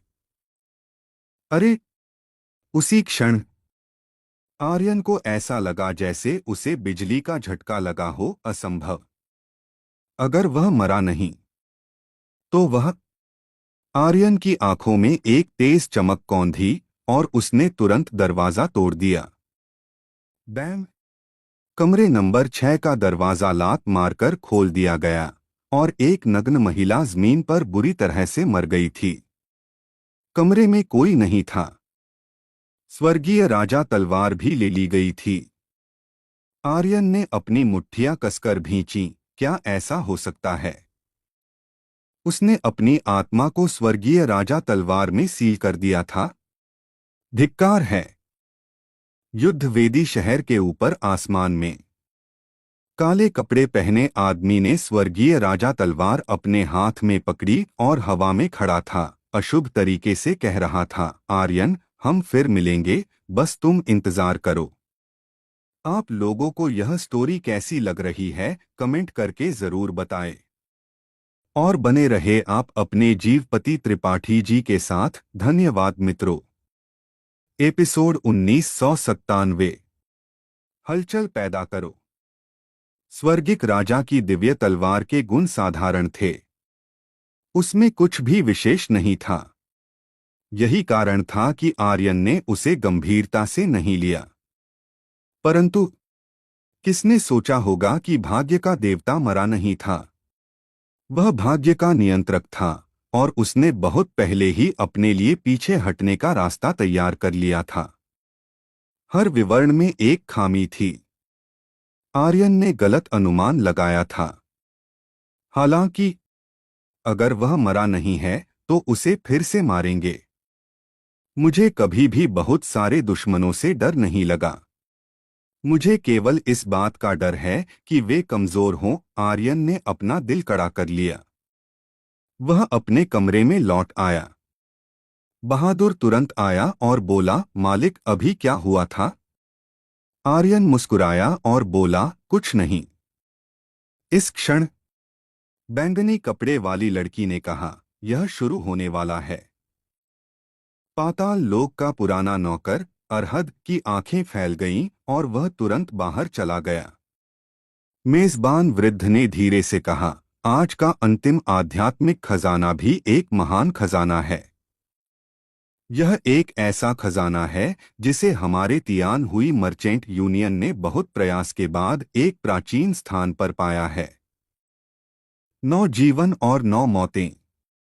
नव परिवर्तन, स्वर्गीय आत्मा फूल। किंवदंती है कि यह लोगों को जीवन में वापस ला सकता है। यह एक साधारण साधक को नव परिवर्तन देवशक्ति रखने की अनुमति भी दे सकता है, और यह एक शीर्ष प्रतिभा को एक कदम आगे बढ़ने की अनुमति भी दे सकता है, जिससे नव परिवर्तन देवत्व प्राप्त होता है। यहाँ तक कि मुख्य मंदिर भी इसके अस्तित्व से ईर्ष्या करता है। जो कोई भी इसे प्राप्त करेगा, वह स्वर्ग को चुनौती दे पाएगा और अपने भाग्य को बदल पाएगा। शुरुआती बोली 100 मिलियन देवता पत्थरों की है। प्रत्येक बोली 10 मिलियन देवता पत्थरों से कम नहीं हो सकती। बोली अब शुरू होती है।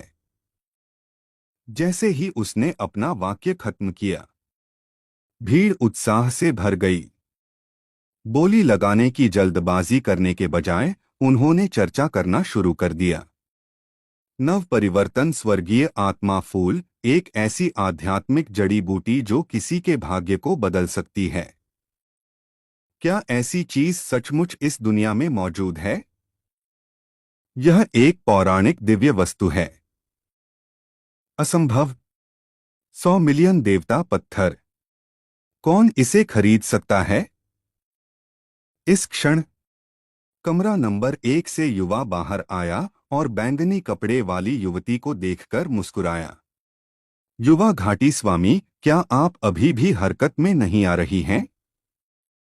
बैंगनी कपड़े वाली लड़की ने कहा, क्या तुम्हें जल्दी है? हाँ हाँ हाँ। इस क्षण कमरा नंबर 3, कमरा नंबर 4 के सभी लोग अपने कमरों से बाहर निकले और खिड़की के पास आए। उनमें से एक ने कहा, तियानहुई मर्चेंट यूनियन ने नव परिवर्तन स्वर्गीय आत्मा फूल को सुदूर पुरातनता में पाया। क्यों? क्या आप इसे हमें देखने के लिए नहीं निकालने वाले हैं? बिल्कुल सही। इसे हमें देखने के लिए निकालो। हम सिर्फ हवा में ही तो बोली नहीं लगा सकते, है ना? नव परिवर्तन स्वर्गीय आत्मा फूल नीलामी मंच पर प्रकट नहीं हुआ। मेजबान वृद्ध हल्के से मुस्कुराया और बोला, मेरे स्वामी सही हैं। हमें नीलामी के लिए खजाने निकालने होंगे, लेकिन यह वस्तु बहुत मूल्यवान है। मुझे चिंता है कि कुछ लालची लोग। अगर आपको लूटे जाने का डर है, तो आप नीलामी क्यों कर रहे हैं? बिल्कुल सही। निकालो इसे और मुझे देखने दो। निकालो इसे और मुझे देखने दो। मेजबान वृद्ध ने एक तरफ देखा। मौन स्वीकृति मिलने के बाद मेजबान वृद्ध ने ताली बजाई और एक सफेद बालों वाला बूढ़ा व्यक्ति पर्दे के पीछे से बाहर आया। उसके हाथ में एक पिंजरे जैसी वस्तु थी जो एक काले कपड़े से ढकी हुई थी। पाताल लोक के पुराने नौकर की निगाहें कसीं। एक देवता विशेषज्ञ। देवी, यह तियानहुई मर्चेंट एलायंस द्वारा भारी कीमत पर काम पर रखा गया तियानजुए उल्डस्टर है। 100 साल पहले वह एक तीसरे क्रम का मध्य देव था। मुझे डर है कि अब एक देवता एक बहुत शक्तिशाली अस्तित्व था। आर्यन ने केवल हल्का सा देखा, लेकिन उसे पहले ही अतुलनीय रूप से भारी दबाव महसूस हुआ। इसके तुरंत बाद सफेद बालों वाले बूढ़े व्यक्ति ने काला कपड़ा हटा दिया। अंदर 9 छोटे सफेद फूलों वाला एक चमकता हुआ तना था। प्रत्येक फूल अलग था और ऐसा लग रहा था कि उसने जीवन और मृत्यु का अनुभव किया हो। एक परत एक समय में। जीवन और मृत्यु की 9 परतें। इसे नव परिवर्तन भी कहा जाता था। आर्यन ने बहादुर की ओर देखा और धीमी आवाज में पूछा, क्या यह असली है? बहादुर ने सिर हिलाया, मुझे भी नहीं पता। यह बहुत दूर है, मैं नव परिवर्तन की आभा महसूस नहीं कर सकता। इसे महसूस करने के लिए तुम्हें कितनी दूर रहने की जरूरत है? बहादुर ने जवाब दिया, यह इससे 1 मीटर से कम दूर नहीं हो सकता। और बूढ़े आदमी के हाथ में पिंजरा एक छोटी सी रचना होनी चाहिए। यह निश्चित रूप से इसकी आभा को दबाने में सक्षम होगा। मुझे डर है कि 1 मीटर बहुत दूर है। धिक्कार है। आर्यन बुदबुदाया और बोला, अगर यह असली है तो क्या इसमें सचमुच मृतकों को जीवन में वापस लाने की शक्ति है? बहादुर ने कहा, सिर्फ इतना ही नहीं, यह आपको अपने नव परिवर्तन दिव्य देवत्व का पुनर्निर्माण करने और अपने नव परिवर्तन दिव्य शरीर को प्राप्त करने की अनुमति भी दे सकता है। किंवदंती है कि नव परिवर्तन दिव्य शरीर एक अमर शरीर है जो अजय और अमर होने से अनगिनत गुना मजबूत है, या बिना भाग्य चक्र के भौतिक शरीर होने से भी। मालिक, क्या हम इसे छीनने की कोशिश करें? अगर यह सच है तो हम बहुत कुछ हासिल कर लेंगे। बहादुर थोड़ा उत्साहित था। उसकी बातें सुनकर आर्यन भी थोड़ा उत्साहित था। नव परिवर्तन। खेल में पहला और दूसरा परिवर्तन पहले से ही अद्भुत थे, और नौवां परिवर्तन केवल निजी सर्वर में ही उपलब्ध था। अगर कोई तुरंत 9 परिवर्तनों से गुजर सकता, वह सचमुच शानदार होगा। आर्यन हंसा। बहादुर समझ गया और चुपचाप कमरे से बाहर चला गया। इस क्षण पाताल लोक के पुराने नौकर ने धीमी आवाज में कहा, देवी, सब कुछ तैयार है। बैंगनी कपड़े वाली लड़की ने खांसी और कहा, 500 मिलियन देवता पत्थर। हुआला। अगर उसने कुछ नहीं कहा होता तो ठीक था, लेकिन जैसे ही उसने कहा, आर्यन डरकर अपनी कुर्सी से उछल पड़ा। धिक्कार है, यह महिला इतनी अमीर है। जैसे ही उसने अपना मुंह खोला, वह 500 मिलियन था। पूरा स्थान अचानक शांत हो गया। हर कोई हक्का बक्का रह गया। रात्रि राजा घाटी केवल इतनी सी ही, केवल 500 मिलियन। मेरा कुनलुन कुल 800 मिलियन की बोली लगाता है। एक बूढ़ा व्यक्ति खिड़की पर खड़ा होकर चिल्लाया। यह तुरंत 300 मिलियन बढ़ गया। कुनलुन कुल। मैंने सुना है कि कुनलुन सेना अत्यंत भयंकर है, युद्ध के मैदान को तहस-नहस कर देती है। यहां तक कि कुनलुन कुल ने भी बोली लगाई है। दिव्य सूची से युवा मुस्कुराया और बोला, 1 बिलियन।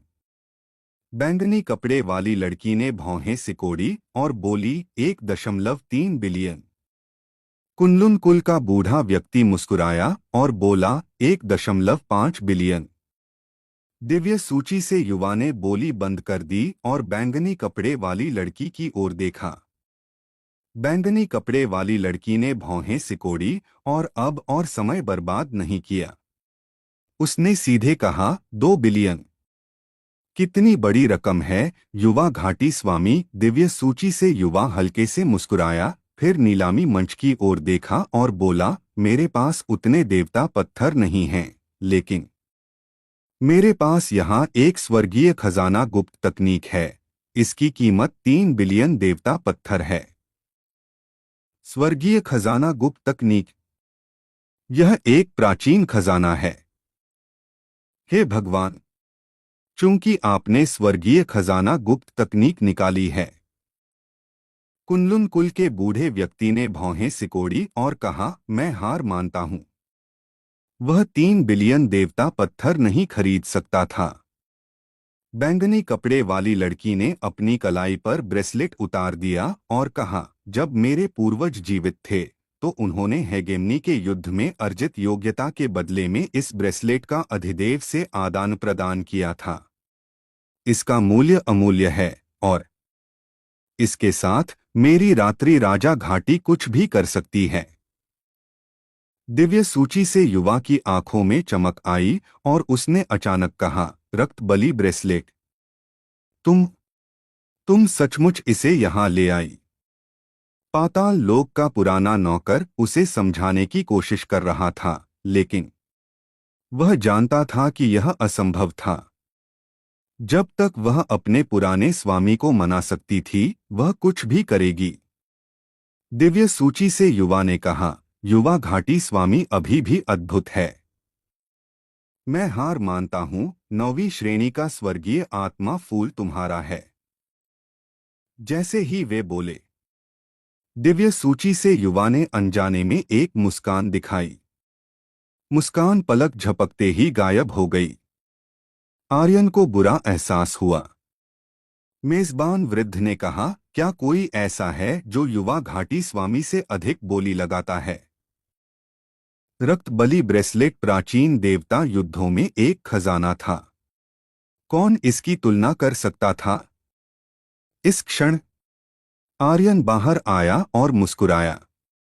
मैं 10 बिलियन की बोली लगाता हूं।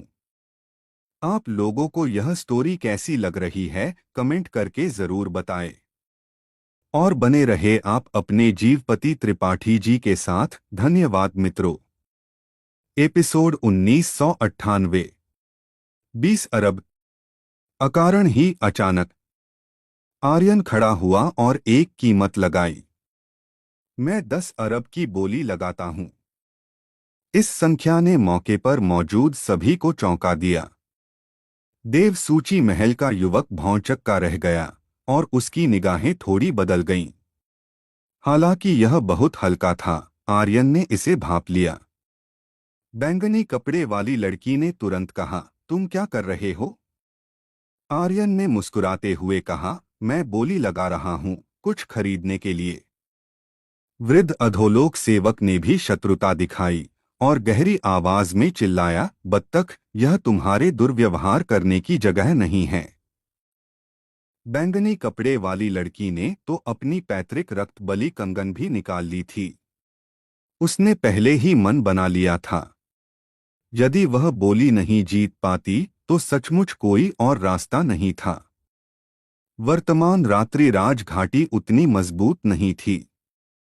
10 अरब, वह इसे बिल्कुल भी नहीं निकाल सकती थी। आर्यन अभी भी मुस्कुरा रहा था और बोला, यह दुर्व्यवहार कैसे है? मुझे भी वह 9 घुमाव दिव्य आत्मा फूल चाहिए। मैंने सुना है कि इसमें 9 पुनरुत्थान का प्रभाव है।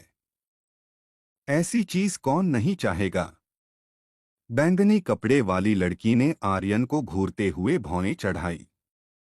हालांकि वह हमेशा से बेहद बुद्धिमान रही थी और हमेशा आर्यन पर विश्वास करती थी, वह अभी भी थोड़ी घबराई हुई थी। उसे पता नहीं था कि आर्यन क्या करना चाहता था।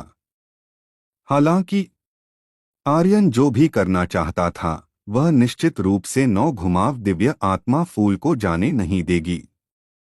देवसूची महल के युवक ने धीरे से कहा, 10 अरब कोई छोटी संख्या नहीं है। हर कोई इसे निकाल नहीं सकता। क्या तुम इसे निकाल सकते हो? कुनलुन वंश के बूढ़े व्यक्ति ने भी पूछा, बत्तख, क्या तुम 10 अरब निकाल सकते हो? सही बात है। क्या राक्षस द्वीप का तुम्हारे जैसा व्यक्ति 10 अरब निकाल सकता है? राक्षस द्वीप एक गरीब जगह है, वहां कौन से देवता पत्थर हो सकते हैं? 10 अरब, क्या तुम यहाँ मुसीबत पैदा करने आए हो? अगर वह इतनी बड़ी रकम निकाल सकता है और अपनी खुद की महिला शुरू कर सकता है, तो वह नीलामी के दौरान एक कीमत भी नहीं बता पाएगा, है ना? बिल्कुल सही। कई लोगों ने सवाल किया। मेजबान वृद्ध ने आर्यन को देखा और कहा, क्या तुम 10 अरब निकाल सकते हो? आर्यन ने कहा, इससे कोई फर्क नहीं पड़ता कि मैं इसे खरीद सकता हूं या नहीं। अगर मैं इसे नहीं खरीद सकता, तो मैं इसे नहीं खरीदूंगा। तुम्हें यह पूछना चाहिए कि क्या कोई है जो इससे ज्यादा कीमत दे सकता है। मुख्य क्षेत्र के वृद्ध कांप गए और उन्होंने दूसरी तरफ देखा। निजी कमरे में बैठे बड़े लोग भी भौएं चढ़ाए हुए थे। 9 घुमाव दिव्य आत्मा फूल कोई छोटी बात नहीं थी। और तो और इस वस्तु का उद्देश्य। जैसे ही वह हिचकिचा रहा था, बैंगनी कपड़े वाली महिला ने फिर कहा, मैं 15 अरब दूंगी। रक्त बलि कंगन और रात्रि राज घाटी का क्षेत्र 15 अरब होगा। जैसे ही उसने बात खत्म की, भीड़ फिर से चौंक गई। युवक के चेहरे पर उत्साह की एक झलक चमकी और उसने तुरंत कहा, युवा घाटी स्वामी, तुम बहुत साहसी हो। हालांकि इससे पहले कि वह खुशी मना पाता, आर्यन ने लापरवाही से कहा, 20 अरब।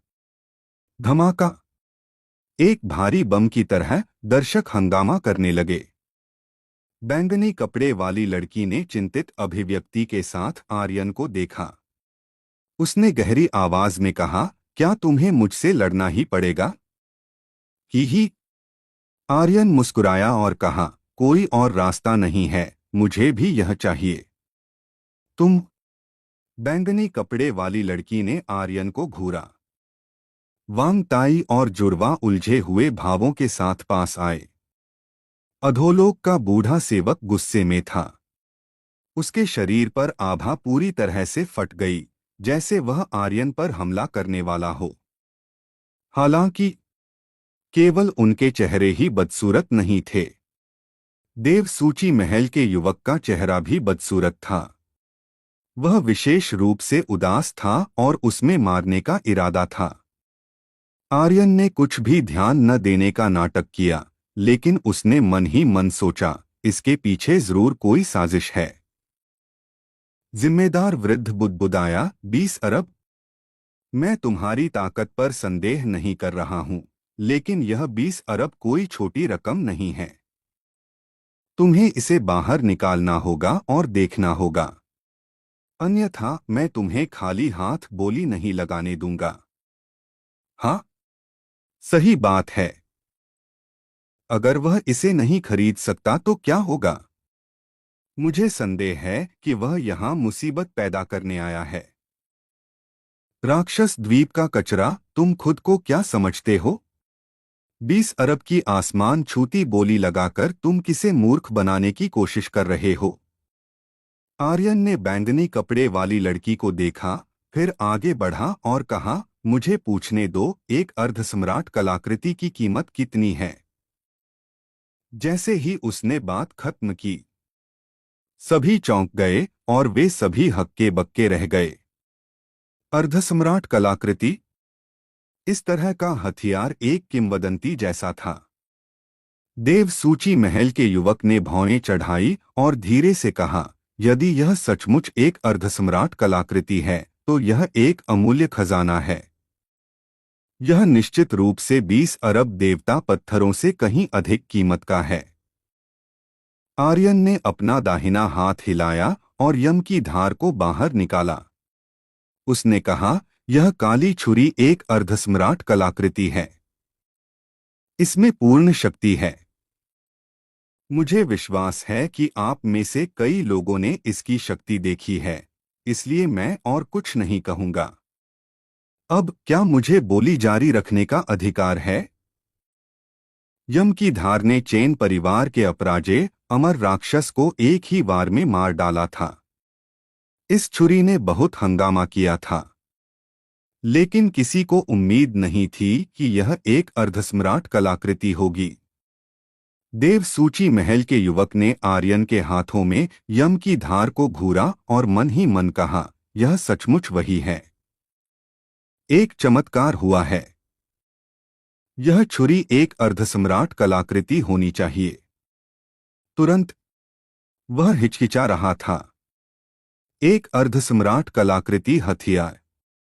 हाथ में ऐसा हथियार होने पर उच्च स्तर के किसी व्यक्ति को मारना भी असंभव नहीं था, अकेले उसी स्तर के किसी व्यक्ति को क्या कहना। यदि वह इसे प्राप्त कर पाता। देवसूची महल का युवक लालच में आ गया था। उसकी आंखों में स्पष्ट परिवर्तन आया था। बैंगनी कपड़े वाली लड़की चिंतित थी और बोली, आर्यन, तुम क्या चाहते हो? क्या तुम जानते हो कि 9 घुमाव दिव्य आत्मा फूल मेरे लिए कितना महत्वपूर्ण है?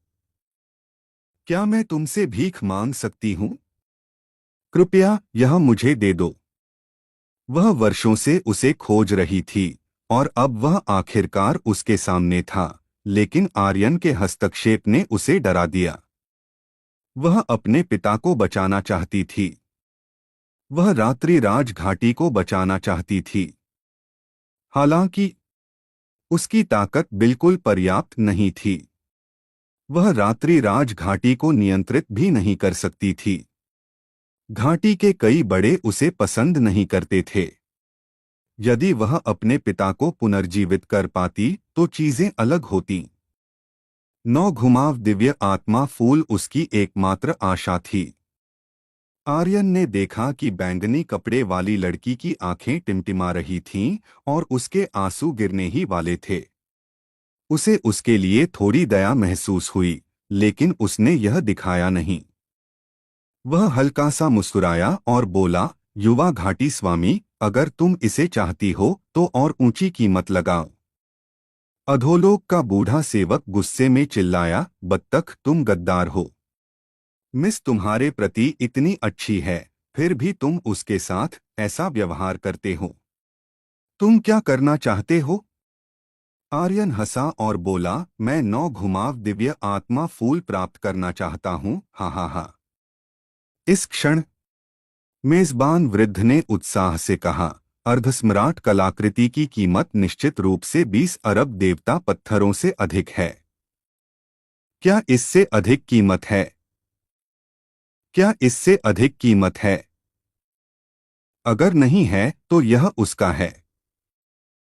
बैंगनी कपड़े वाली लड़की का शरीर ढीला पड़ गया और वह लगभग ठीक से खड़ी नहीं हो पाई। वह और देवता पत्थर नहीं निकाल सकती थी। रक्त बलि कंगन और रात्रि राज घाटी का क्षेत्र पहले ही उसकी सामर्थ्य से बाहर था। 20 अरब, वह इसे बिल्कुल भी नहीं खरीद सकती थी। क्लैंग, हथौड़ा नीचे गिरा। मेजबान वृद्ध ने जोर से कहा, ठीक है। आर्यन ने 9 घुमाव दिव्य आत्मा फूल के लिए बोली लगाई। बैंगनी कपड़े वाली लड़की का शरीर ढीला पड़ गया और उसकी आंखें निर्जीव हो गईं। आर्यन उसके पास गया और धीरे से कहा, उन तीनों को लेकर पहले निकल जाओ। इसके बाद आप लोगों को यह स्टोरी कैसी लग रही है, कमेंट करके जरूर बताएं। और बने रहे आप अपने जीवपति त्रिपाठी जी के साथ। धन्यवाद मित्रों। एपिसोड 1999। दिखावा, लड़ाई, हाँ हाँ हाँ, हाँ हाँ हाँ, हाँ हाँ हाँ। गगन वाणिज्य संघ के निजी कमरे में वह प्रभु उन्मादी होकर हंसा, आधा प्रभु कलाकृति, हाँ हाँ हाँ। यह एक सुखद आश्चर्य है, एक अप्रत्याशित लाभ। यह रक्त बलि ब्रेसलेट से कहीं बेहतर है। बुजुर्गों को कुछ समझ नहीं आया। दूत खुद को रोक नहीं सका और पूछा, प्रभु यह 20 अरब वाकई एक सुखद कीमत है, लेकिन मुझे समझ नहीं आ रहा। प्रभु मुस्कुराया, तुम्हें समझने की जरूरत नहीं है। उसने समझाया नहीं। यह शीर्ष गुप्त था, समझाने की कोई जरूरत नहीं थी। आर्यन मंच पर उतरा। मेजबान बुजुर्ग मुस्कुराया, बधाई हो प्रभु आर्यन, बधाई हो प्रभु आर्यन। मेजबान बुजुर्ग ने फिर बैंगनी रंग के कपड़े पहने लड़की से कहा, युवा घाटी स्वामी, अब से हमारा गगन वाणिज्य संघ आपको 9 क्रांति स्वर्गीय आत्मा फूल से संबंधित जानकारी मुफ्त में प्रदान करेगा।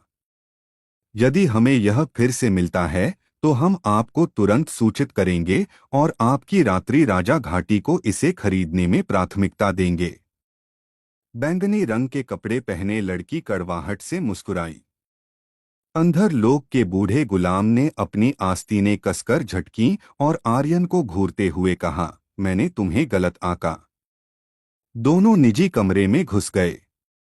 बैंगनी रंग के कपड़े पहने लड़की का भाव तुरंत सामान्य हो गया। अंकल अंधर लोक, आर्यन कुछ योजना बना रहा होगा।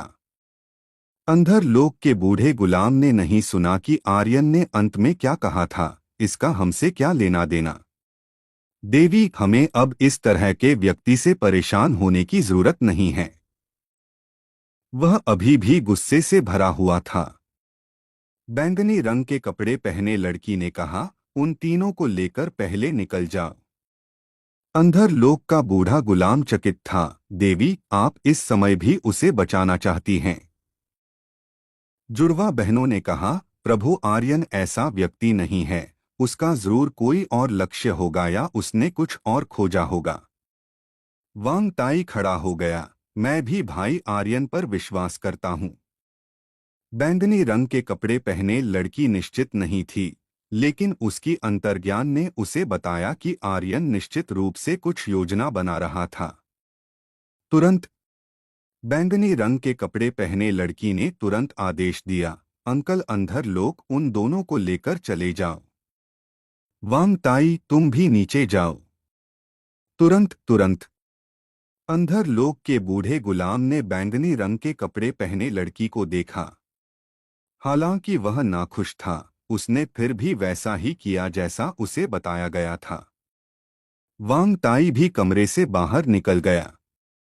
बैंगनी रंग के कपड़े पहने लड़की का शरीर हिला और वह चुपचाप अंधेरे में छिप गई। उसे स्पष्ट रूप से देखना असंभव था और उसकी आभा का एक निशान भी उजागर नहीं हुआ था। यहाँ तक कि एक अद्वितीय विशेषज्ञ भी उसके अस्तित्व को महसूस नहीं कर पाएगा। उसी समय स्वर्ग श्रवण तकनीक सक्रिय हो गई। नीलामी मंच पर मेजबान बुजुर्ग आर्यन के बगल में गया और बोला, अब काली चाकू सौंप दो और नौ क्रांति स्वर्गीय आत्मा फूल तुम्हारा है। इस क्षण निजी कमरों में लोग बेहद घबराए हुए थे। आर्यन मुस्कुराया और बोला, क्या जल्दी है? ऐसा नहीं है कि मैं जा रहा हूं। आर्यन सफेद बालों वाले बूढ़े व्यक्ति के बगल में गया, पिंजरे में नौ क्रांति स्वर्गीय आत्मा फूल को देखा और बोला, यह नौ क्रांति स्वर्गीय आत्मा फूल है जो लोगों को मृत से वापस ला सकता है। सफेद बालों वाले बूढ़े व्यक्ति ने कुछ नहीं कहा। आर्यन ने पूछा, वह कितने लोगों को बचा सकता है? मेजबान बुजुर्ग ने कहा, नौ क्रांति स्वर्गीय आत्मा फूल किसी को जीवन में वापस ला सकता है। यह केवल एक किंवदंती है। कोई नहीं जानता कि इसका उपयोग कैसे करना है। ओह, तो ऐसा है। आर्यन हल्के से मुस्कुराया और बोला, इस मामले में यदि यह किसी को बचाने में विफल रहता है तो यह आपके तियान हुई व्यापारी संघ के व्यवसाय की परवाह नहीं करेगा, है ना? मेजबान बुजुर्ग चकित था और बोला, बेशक, हम केवल यह गारंटी दे सकते हैं कि यह नौ क्रांति स्वर्गीय आत्मा फूल है। हम यह गारंटी नहीं दे सकते कि यह किसी को बचा सकता है। यदि बचाव विफल रहता है तो यह निश्चित रूप से इसलिए होना चाहिए क्योंकि सही व्यक्ति को खोजने का कोई तरीका नहीं है।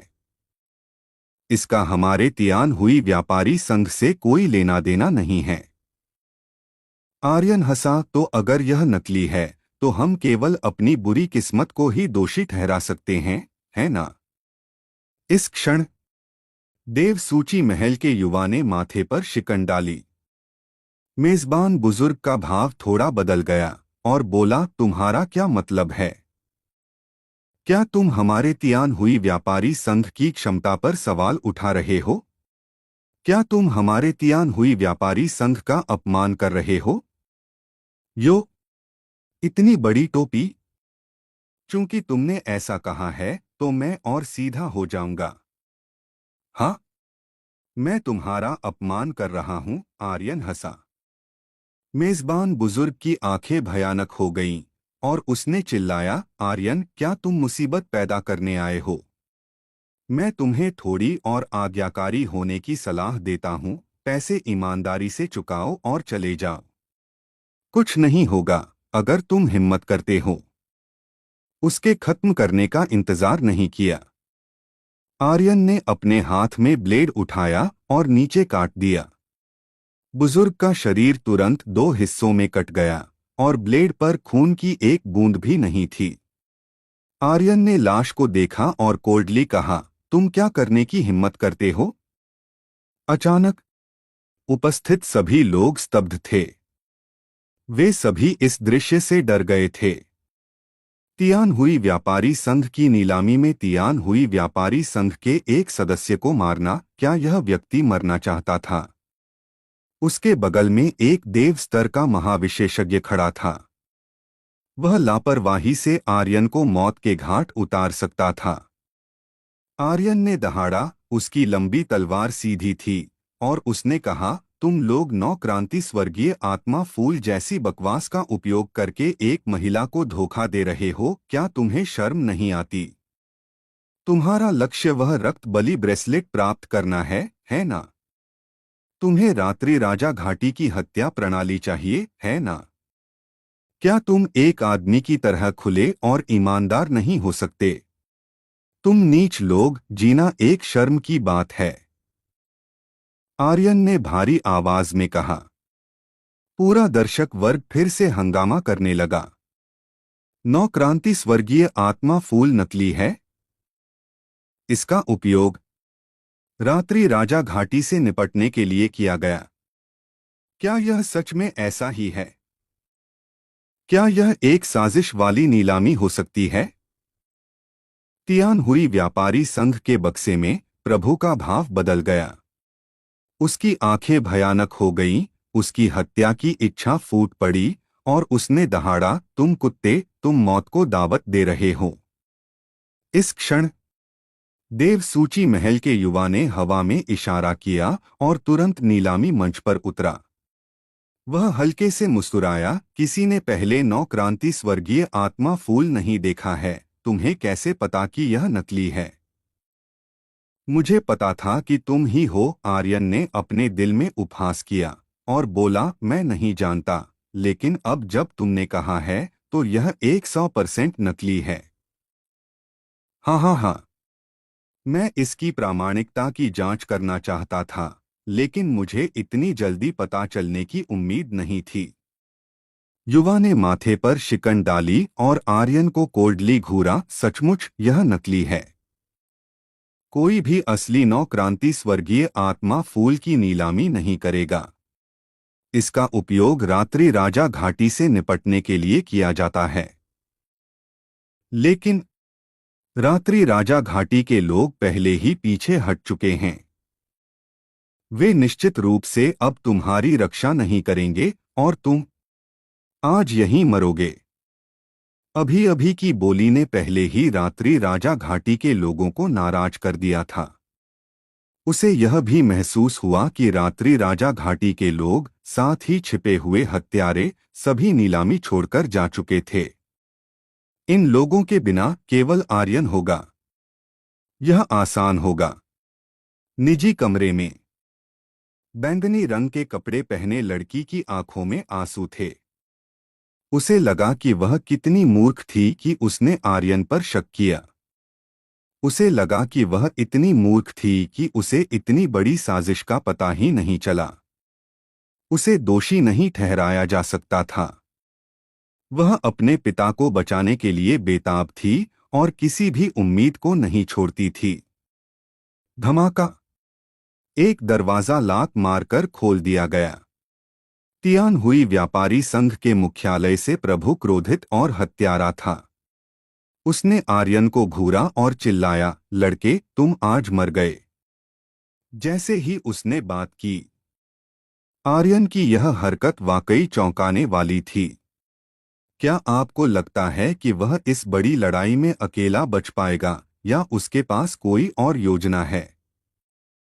आप लोगों को यह स्टोरी कैसी लग रही है, कमेंट करके जरूर बताएं। और बने रहे आप अपने जीवपति त्रिपाठी जी के साथ। धन्यवाद मित्रों। एपिसोड 2000। उपचार का द्वार खुलो। सफेद बालों वाले बूढ़े व्यक्ति की आंखें हिलीं। बस प्रकाश की एक किरण फूटी और दबाव एक पहाड़ की तरह आर्यन के चेतना के सागर में तुरंत भर गया। बस आर्यन का शरीर धंसा और वह लगभग स्थिर खड़ा नहीं हो पाया। एक देवस्तर के विशेषज्ञ का दबाव असाधारण था और यह दबाव निराकार और अदिशात्मक था। अचानक आए दबाव ने आर्यन को अचंभित कर दिया और उसके पास इसे रोकने का कोई रास्ता नहीं था। तुम कमीने! तो क्या हुआ अगर तुम्हें पता है कि नौमोर वाला स्वर्गीय आत्मा फूल नकली है? आज तुम मरोगे, स्वामी ने क्रूरता से कहा। इस क्षण भारी कदमों की आवाज गूंज उठी और उसने हल्के से कहा, मेरे बॉस को कौन मारना चाहता है? पिछला अध्याय, अगला अध्याय। धमाका! गरज! एक क्रोधित जंगली बैल की तरह वह शून्य से बाहर निकला। इससे पहले कि तियान हुई व्यवसाय गठबंधन का नेता खुद को स्थिर कर पाता, उसे सीधे हवा में उड़ा दिया गया। वह एक दीवार से टकराया और मलबे में दब गया, बेहोश। उसी समय बहादुर की पीठ पर रखा मोटा ताबूत अचानक हिल गया। बस जैसे ही वह उतरा, उसने सीधे सफेद बालों वाले बूढ़े व्यक्ति द्वारा जारी किए गए दबाव को तोड़ दिया। उसने सफेद बालों वाले बूढ़े व्यक्ति को घूरा और चिल्लाया, फिर से मेरे बॉस को अपने दबाव से कुचलने की कोशिश करो। बहादुर, शक्तिशाली और दबंग। बहादुर के अचानक प्रकट होने से सभी कांप उठे। यह उसकी शक्ति के कारण नहीं था, बल्कि उसके प्रकट होने के तरीके के कारण था, सीधे शून्य से बाहर निकलकर। दिव्य सूची महल के युवा की नजरें गहरी हो गईं, बस तुम दोनों। जैसे ही उसने अपना वाक्य खत्म किया, हुश हुश हुश, हुश हुश हुश, आसपास के काले आकृतियां एक के बाद एक नीचे उतरीं। वे सभी निम्न देवता चरण के शिखर पर विशेषज्ञ थे। उन्होंने सीधे आर्यन और बहादुर को घेर लिया। इस समय वांग परिवार का बड़ा बेटा खड़ा हुआ। उसके हाथों ने एक मुद्रा बनाई। हाँ, जमीन से एक सुनहरी विष लाश निकली और चिल्लाई, उसे मार डालो। सुनहरी विष लाश। लाश राजा। पूरा हॉल हंगामा कर रहा था और कई लोग जल्दी से पीछे हट गए। जैसे ही उन्होंने सुनहरी विष लाश के शरीर से थोड़ी सी भी विषैली आभा सांस ली, वे एक विष लाश बन जाएंगे। यह सुनहरी लाश राजा बहुत मजबूत था। इसे वांग परिवार के पूर्वज युद्ध क्षेत्र से वापस लाए थे। यह वांग परिवार के विष लाशों का पूर्वज था। यह सबसे मजबूत विष लाश